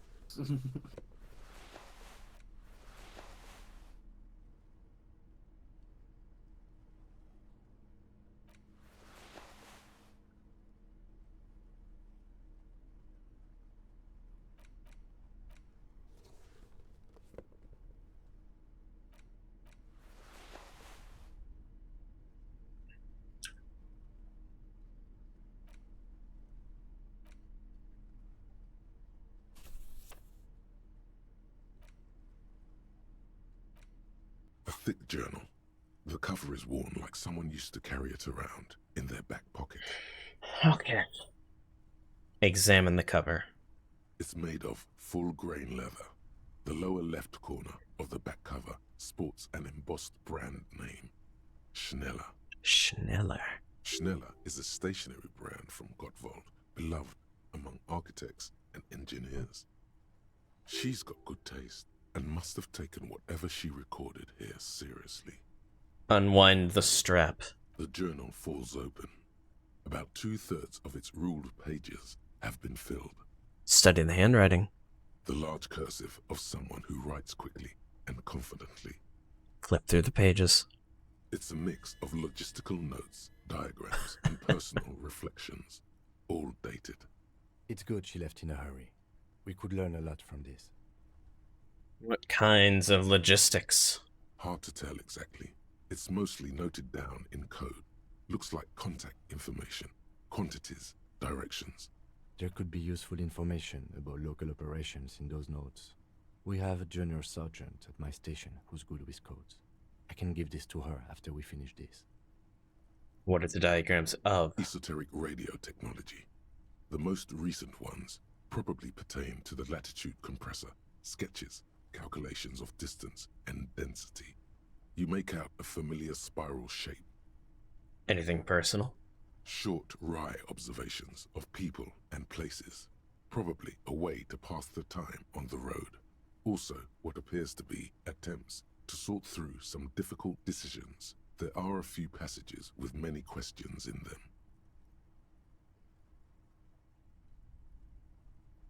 How far back do the entries go? The first entry is from August 2nd of last year. It reads simply, I know my position is precarious.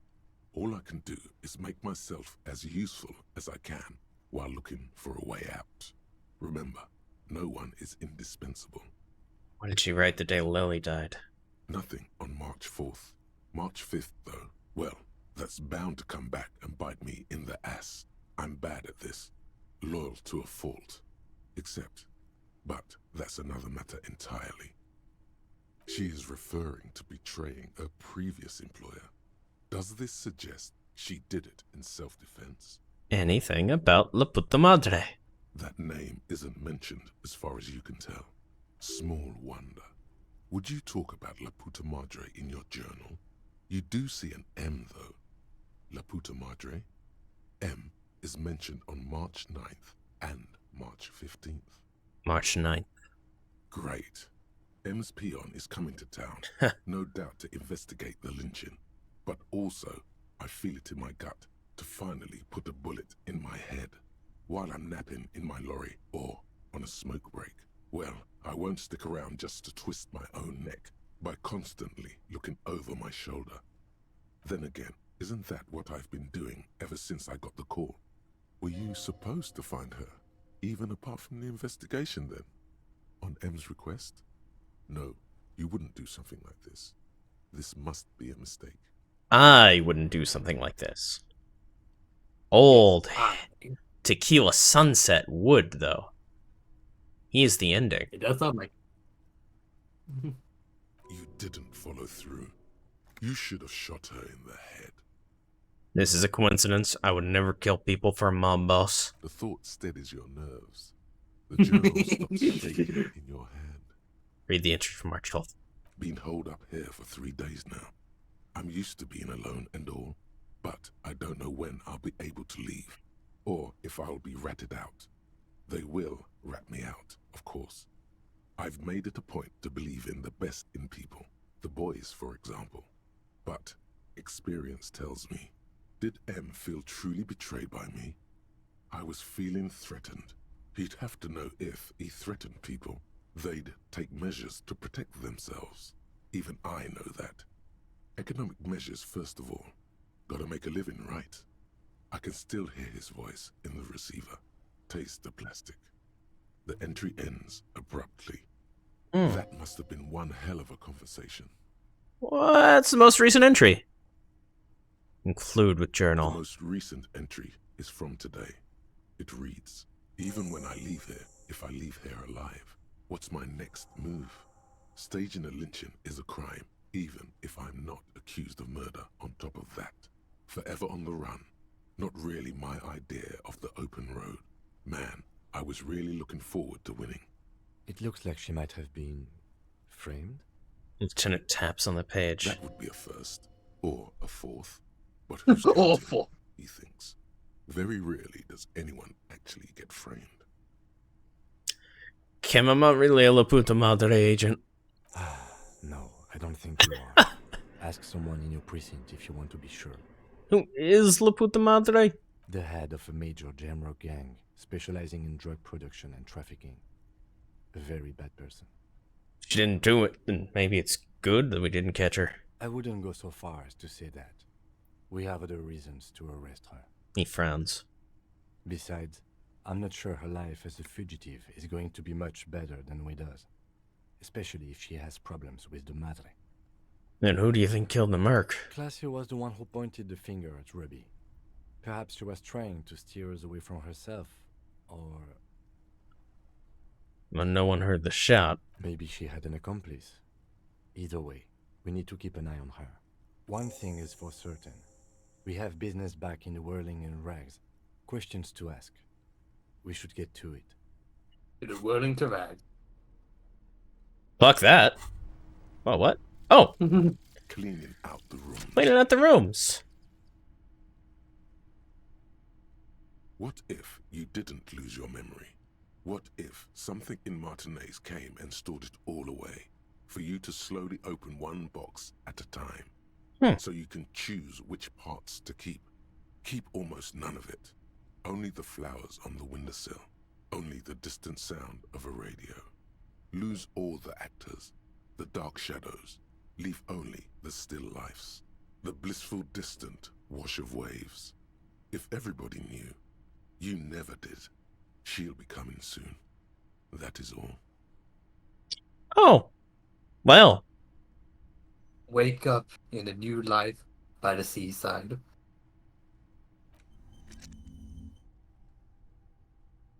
I see.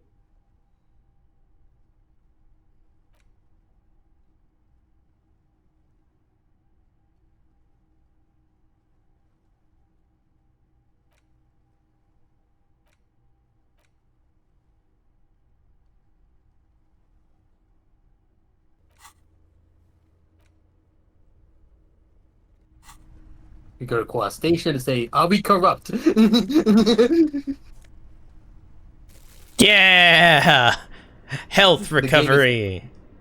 The game is nice enough to be like, okay, we know you spent like 5 million medicine.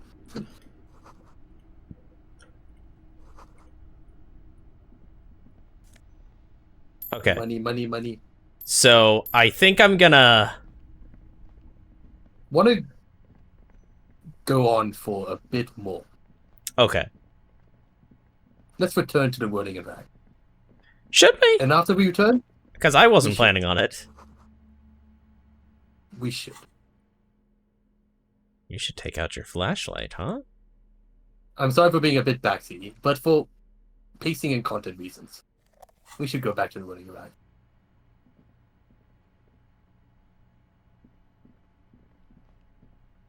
I wasn't backseating before. I've never been backseating this whole time. This is the first time I'm slightly vaccinated.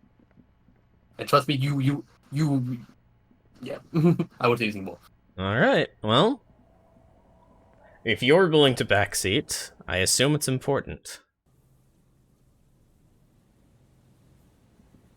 Let's just walk back to the building if I'm sorry if you're feeling a bit tired, just this. And then we can be done. You know, I was just gonna try and bust open the door to the to that bunker nearby. We can do that afterwards if you want. Yeah, I guess we could probably end on that then. Yeah.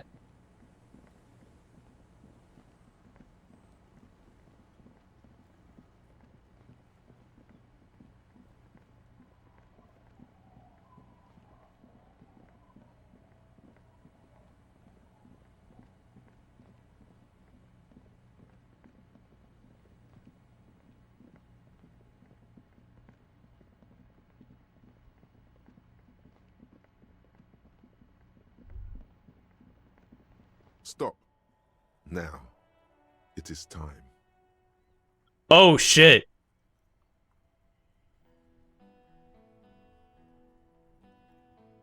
For what? Crisis. Death. You can feel it in your blue soul. What am I supposed to do? Arm yourself with anything you can, unless you have nothing. Because you didn't find your lost gun, then just walk to your death. I can talk you out of it, whatever it is. You're too likable to die. Don't worry. I'm not sure I feel ready for what lies ahead. Then you'd better get ready. Whatever He happens, frowns. got your back. He quickly adds.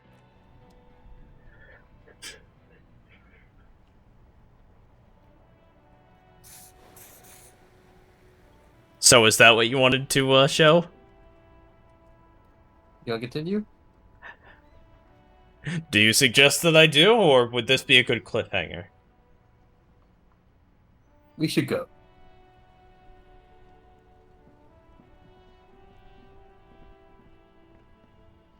Oh, I think we glitched it. Decision to be happened.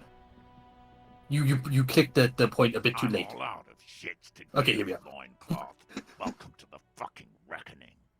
There's a feverish gleam in his eyes. Put your damn gun down. Titus remains People calm. are gonna get hurt. We need to talk this through. All right? I should have been thinking about how to get through that armor. You're not gonna talk yourself Yeah, out of okay. this, loincloth I'm gonna say something. Yeah, you know the whole talk about how beating with Ruby is like a return of no point moment. Yep. Point of no A return. lot of people are gonna be mad I didn't assuage you to go back. But oh wow, yeah. I didn't backseat that moment. Fuck them. Fuck those people. Let's play how we put up on a play. But yeah, here we go. Hey,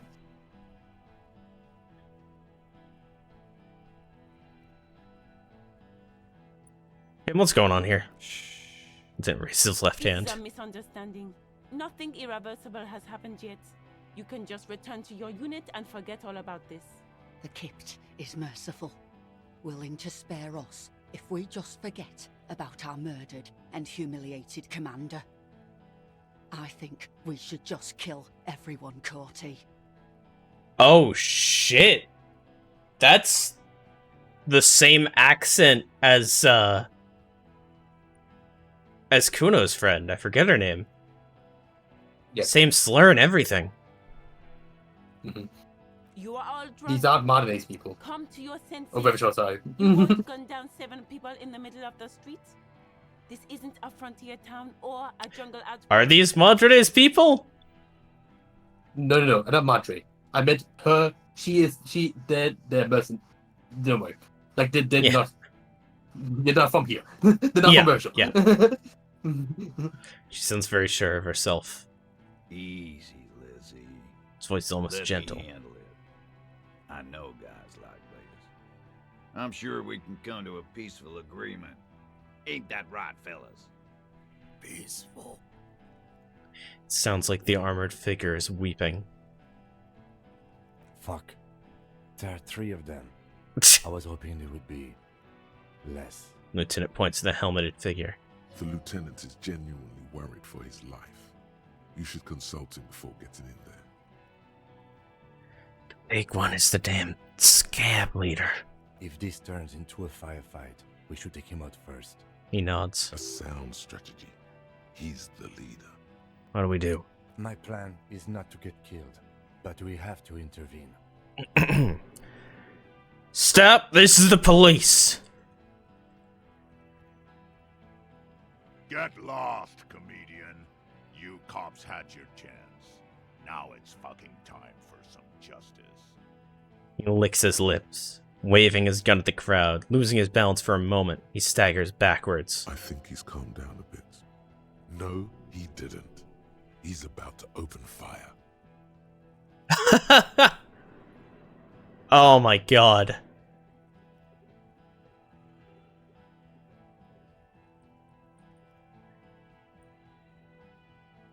No, he's calming down. I can talk to him. You can't think that way now. This is serious. Pig fuck! The voice from beneath the helmet interrupts your thoughts. You only make out the last word.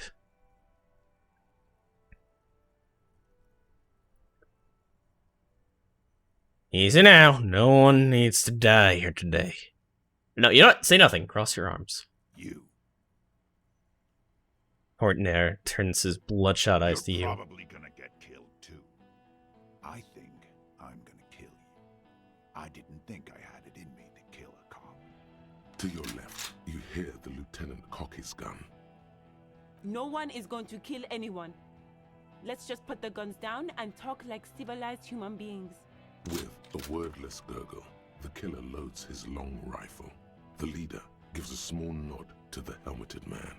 You feel your fists contract as you stand there between these men, all carrying real weapons. No, it's okay. Soften him up and trust the others to attack if it comes to that. Make him talk. Present an argument. Even if it comes to a fight, it's always a good idea to drag it out. Get under his skin. I don't know about this getting under his skin. He'll only get under yours. I'm barely keeping you together here. This is it. Peace. Always peace. It has worked thus far. Start with the first idea you have. Move down. Red blue eyes. Please.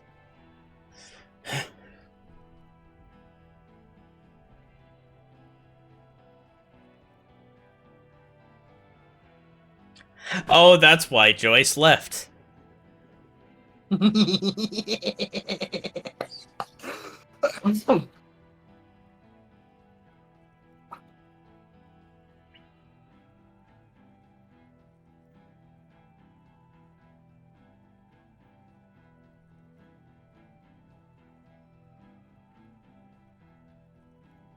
Talk about the hangman.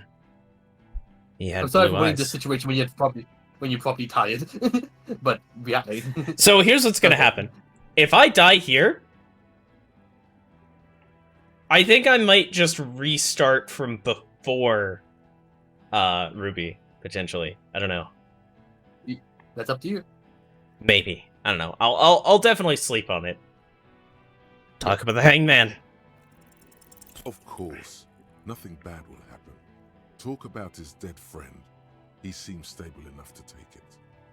Feel like I got to know your dead friend during our investigation. Don't fucking talk to me about my brother, loincloth. He squeezes the words out from between clamped lips, his hand on the pistol. Okay, yes. Immediately, things are worse now. He's observing your every motion carefully.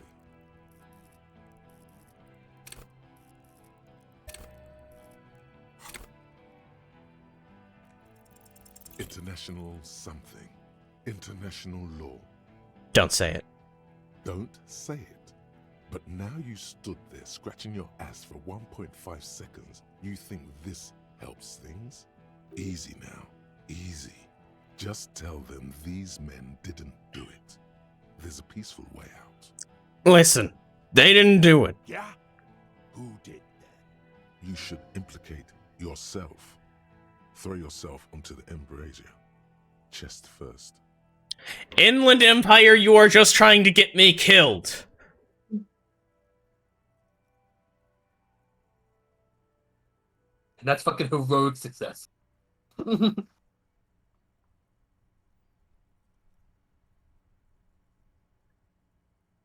It was me. No, wait. He didn't. He is Kim's like, no, no. like a steel spring under full load. Oh, that's actually a possibility. No, it's not. I got here after. Never mind. You gotta have to with the death squad. I did it But you because don't I'm know. a delusional No, no. washout cop who thinks he's a superstar. I just do shit. But just because you came after doesn't mean you couldn't come before. You know what I mean? Yeah. How about the kid? That'd be. What's this gun, Elizabeth? Listen, please. This cop and this drumhead cop marshal won't decide who. He's gonna do it. He's gonna shoot her. Think. Think! Why doesn't he believe me? The Hardy Boys confessed to hanging him. All together. Titus said we took him out back and hanged him. He said it loud. In a public place. Listen, he was shot. He wasn't hanged. Listen to me. You're lying. DePaul heard it. Doesn't move the weapon. You heard wrong. She and these men have been helping us find the shooter. A hang and it was only a cover-up. Liars. Pulls the trigger. A plume of smoke erupts from the muzzle of his gun. Rings in your ears. A low, tinny ring. Well. Then the Hardy Boys yell something. The young woman stands and looks behind her. The shot has flown over her head, crashing a small pane of the glass window behind her. I missed. The man looks at his revolver and smiles. I know what I heard, Corty. They said they killed him. They said it was a good way to end a Sunday night. The radio operator looks at him. Radio operator? That doesn't sound good. You need to change the topic now, or there will be another shot. Where is Clausier? She can explain Who the this. fuck is that? Glacia, the woman upstairs. Where is she? She left. Unarmed, hunched, but keeping it together. Gar, what the hell are you doing here? What am I doing? My fucking establishment is under fire. You know how much windows cost? What do you mean she left? She left. Her room's cleaned out. Right before these assholes showed up.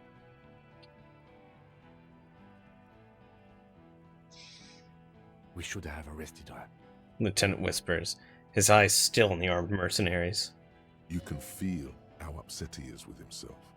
Just for a second. Then the fear takes over and he's back in the... Hey, Bushman! Back in the moment. Your little cunt isn't gonna help you out of this one. You're all drunk. Look at yourselves. Yes. So what? Nothing. It's okay. Didn't sound like nothing.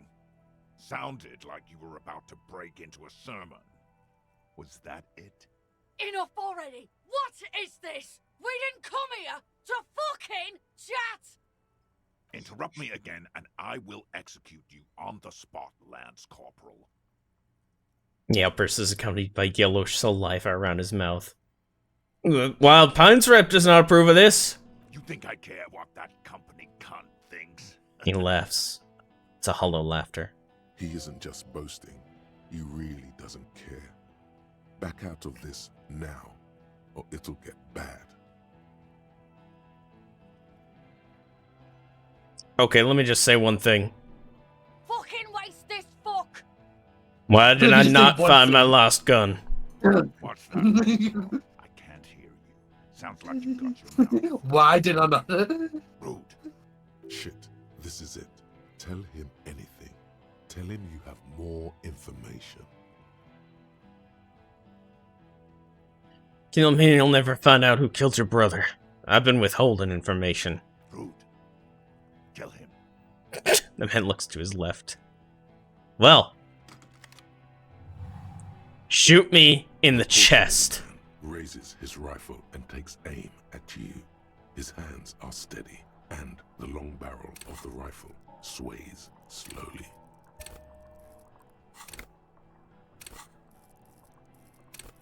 I can't. That's all you can level up. Oh no. Yep. 17%? The shot Yeah! Something violently tugs at your shoulder. Oh, is that it? Pushing you backwards with incredible force. You have A health volcano still. of burning pain erupts from your left shoulder. God, please. Lieutenant says quietly, without trembling. He aims, face pale. He's aiming for the eye slot in Rude's helmet. An extremely difficult shot. He has to. The rifleman will fire at you again. Then, 2 shots ring at once, and you hear a scream. But you're too hurt to see who got hit. Kim, did he hit the rifleman? Blood gushes from the helmet's eye sockets as Rude. Hey, 70%. Disoriented. The sounds. 70% That was definitely a double 6 roll on Kim's end. Yeah. Unbelievable shot from the lieutenant. Who streamed? Glenn, dying in a puddle of blood behind you. Oh, we can lose Glenn. Torso has We can lose Glenn. blood gushes out of them like red geysers. Oh God, watch out. You see 2 cold eyes looking at you through all the smoke and panic, and a pistol raised, aiming at your chest, point blank. Then, at the man chest, squeezes the trigger. Look him in the eye. A look of happiness. His eyes seem unnaturally bright, shining like stars. Something in the fear must distort him somehow. He is evil, and the end. Here it comes. Death. Let it happen.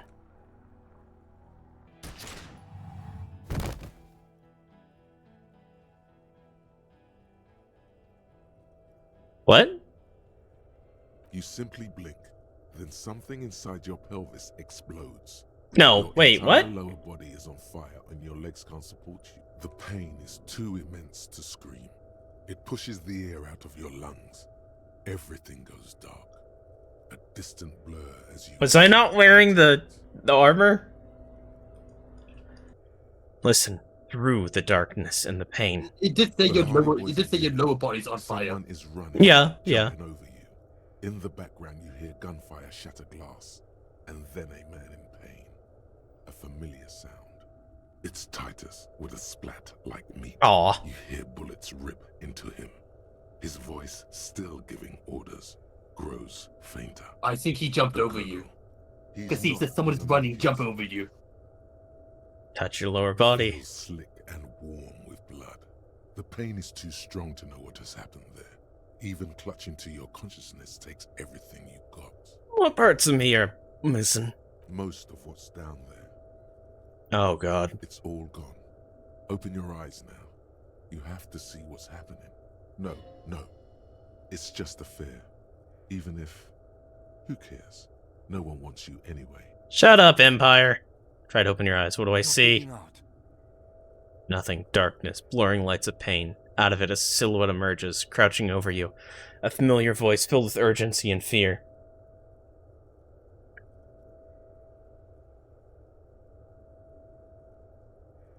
There's a white shadow. It smells like apricots. It's always there. Stay with me.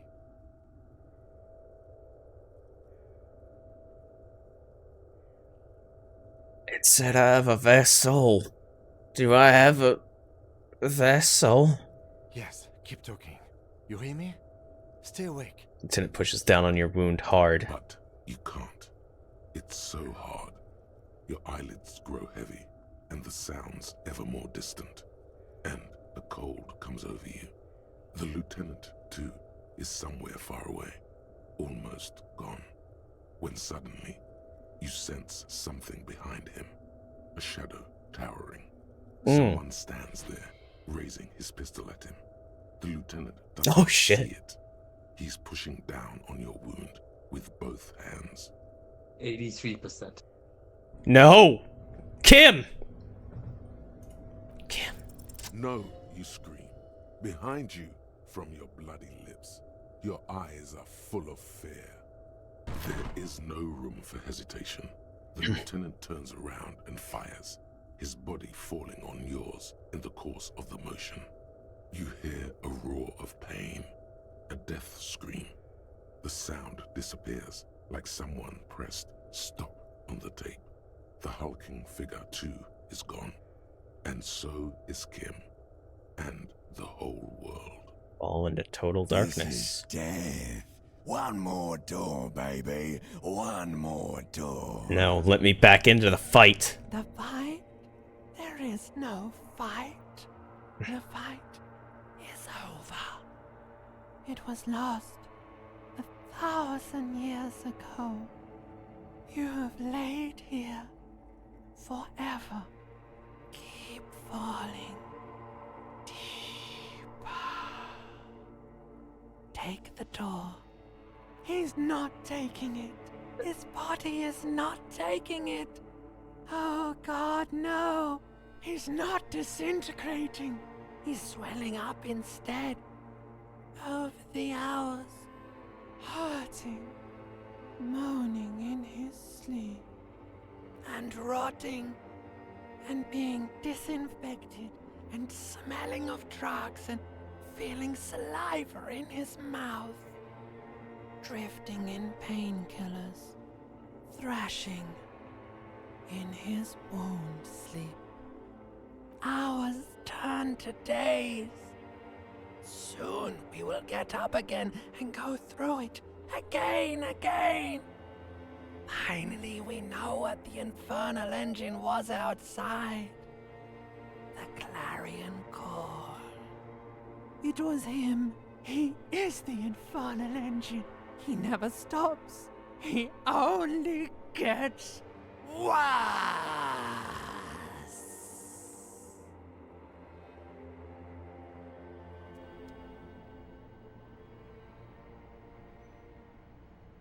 You see the lieutenant's familiar shape in the orange jacket. It turns double, then triple, from the pain. Day 6. Kim. Sunrise, Parabellum. He's in the middle of a freshly cleaned room, with the fan above his head like a halo. His face is covered in bruises. Oh, the image! Yep.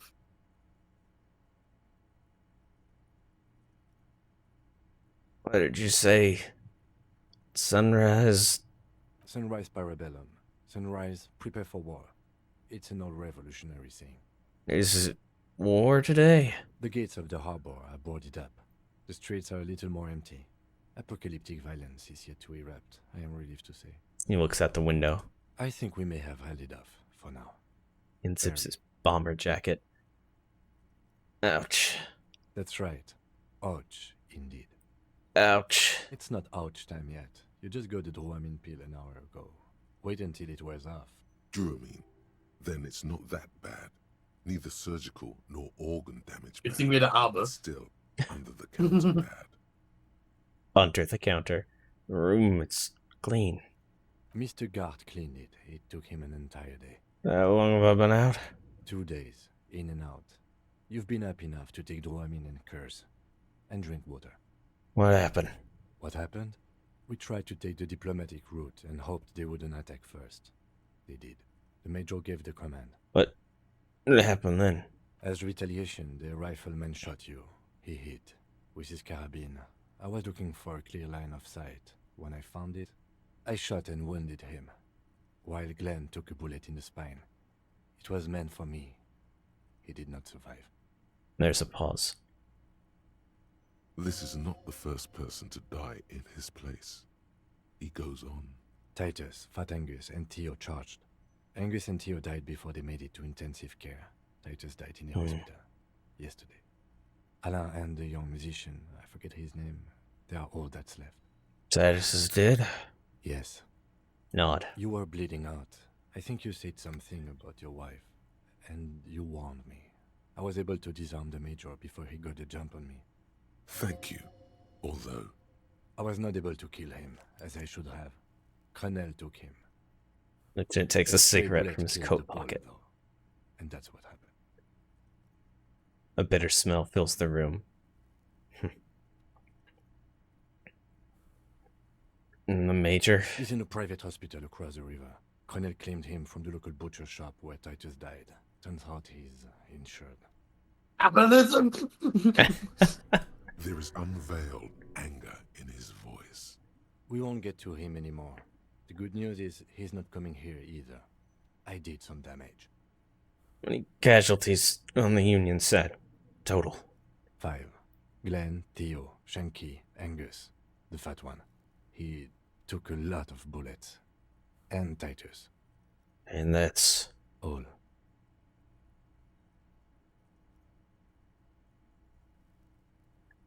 It's a total shit show, Kim. Yes, officer. 7 people are dead. We got miscounted. Why are you laughing? But what's done is done. The violence is cordoned off. The mercenary tribunal is neutralized. The worst scenario has not materialized yet.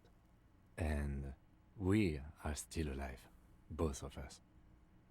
He did not expect you both to survive once you stepped between those two armies. His smoking, his hunched back. You have it worse, but he took a real beating. That cigarette He's smoking medicinal. weed. He's smoking weed. Piss jacket. Kim, took it off. Yes. The joke wasn't funny anymore. I took it off. Did he take the jacket away? I think it took. Death must have made Yeah. Lieutenant conscious. He took the jacket away. He's like, nope, we're not doing this. How bad am I hurt? Pretty bad, officer. You've suffered 2 wounds. The first is below your shoulder. The bullet passed through your shoulder blade, luckily missing your lung and heart. The second shot hit you in the thigh. Ah. Quadriceps. No major artery. Yeah, that's when the I bottom should have where you known! fight the body. He missed! Bacterial infection was treated. He missed. Can I walk? We will see. Has anyone from my station been to see me? No. A man and a woman sit in the front seat of an armored motor carriage. The woman is driving. The man lights a cigarette. Jean Vicmer is his name. The asphalt vanishes under the wheels of the machine. Ahead. That's why I had such a low kill count. Because I did all of my killings extrajudiciously. Back to that shithole, he says. Good, I don't need them. I called your station after the fight. The injury was logged in. They told me they've sent officers to join you on the site. Oh, you haven't seen any, have you? I'm sure they're worried about you. There's a pause. That means he hasn't seen them around while you were out. They're not really worried about you. If they were, wouldn't they be here? Better not agitate yourself further. It already hurts. Sorry. You're not my station, then who treated me? I did. Thank you. No need. Are you hurt? Not very. I have a concussion from the Major beating me with the butt of his gun. I tried to not move too much. Things would be worse if you didn't warn me. Thank you. I did not see him coming. Stupid of me. Okay. Get up. Get up. It's a new day. Something beautiful is coming. Easy now. Lieutenant turns double again before your eyes, an orange hue of pain. How are you? The lieutenant looks at you, teetering on your feet. What happens now, Kim? I honestly don't know. Good, because but you go. I don't know either. We can't talk to Everard. The harbor is in lockdown. Everyone in there is outside our grasp now. Joyce has left too. We never got to know what she would have told us. I'm sure it was important. Wild Pines representative? Yes, Joyce Messier. On the boat, you know? She could have helped us. It's clear the mercenaries were working for Wild Pines. At least partially. He looks out the window. It's a little late to elicit her support now. Ruby's gone, and Class here too. We let every suspect go. Yeah. We let everything go. Did it, Kim? Who killed the hangman? I don't know. I think your incredibly dangerous theory about you being the killer was incorrect, however. There is not one piece of evidence to support it. Honestly, I think our investigation has not produced a single credible suspect. His voice is calm, matter-of-factly.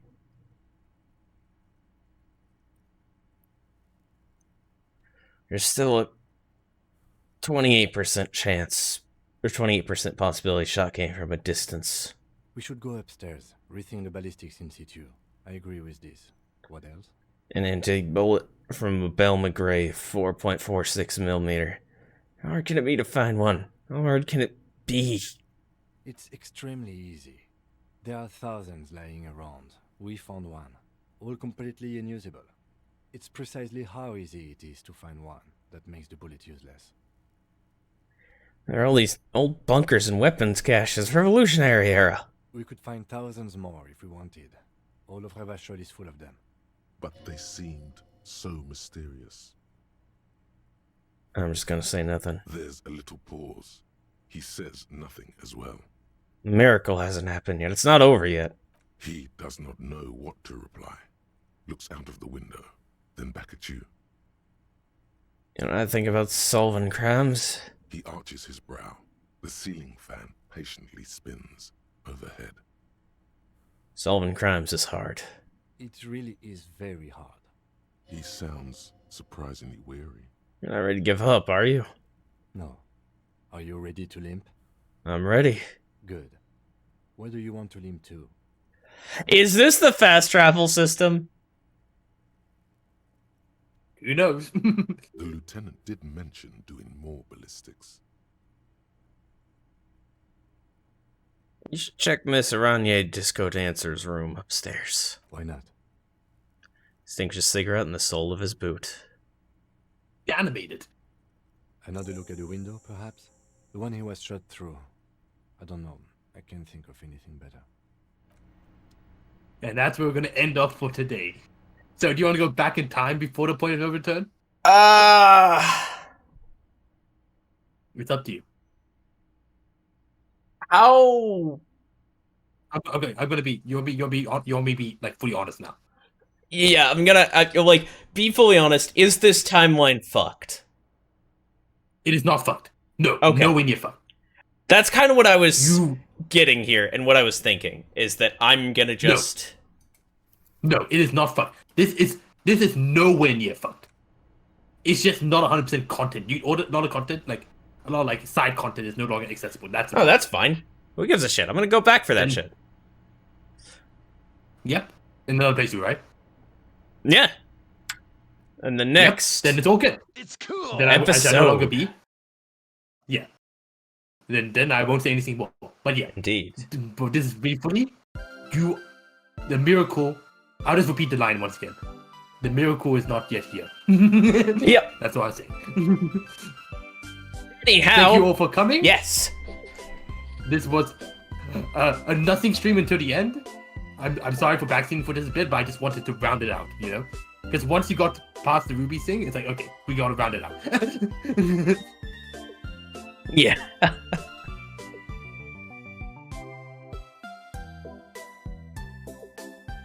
Yeah.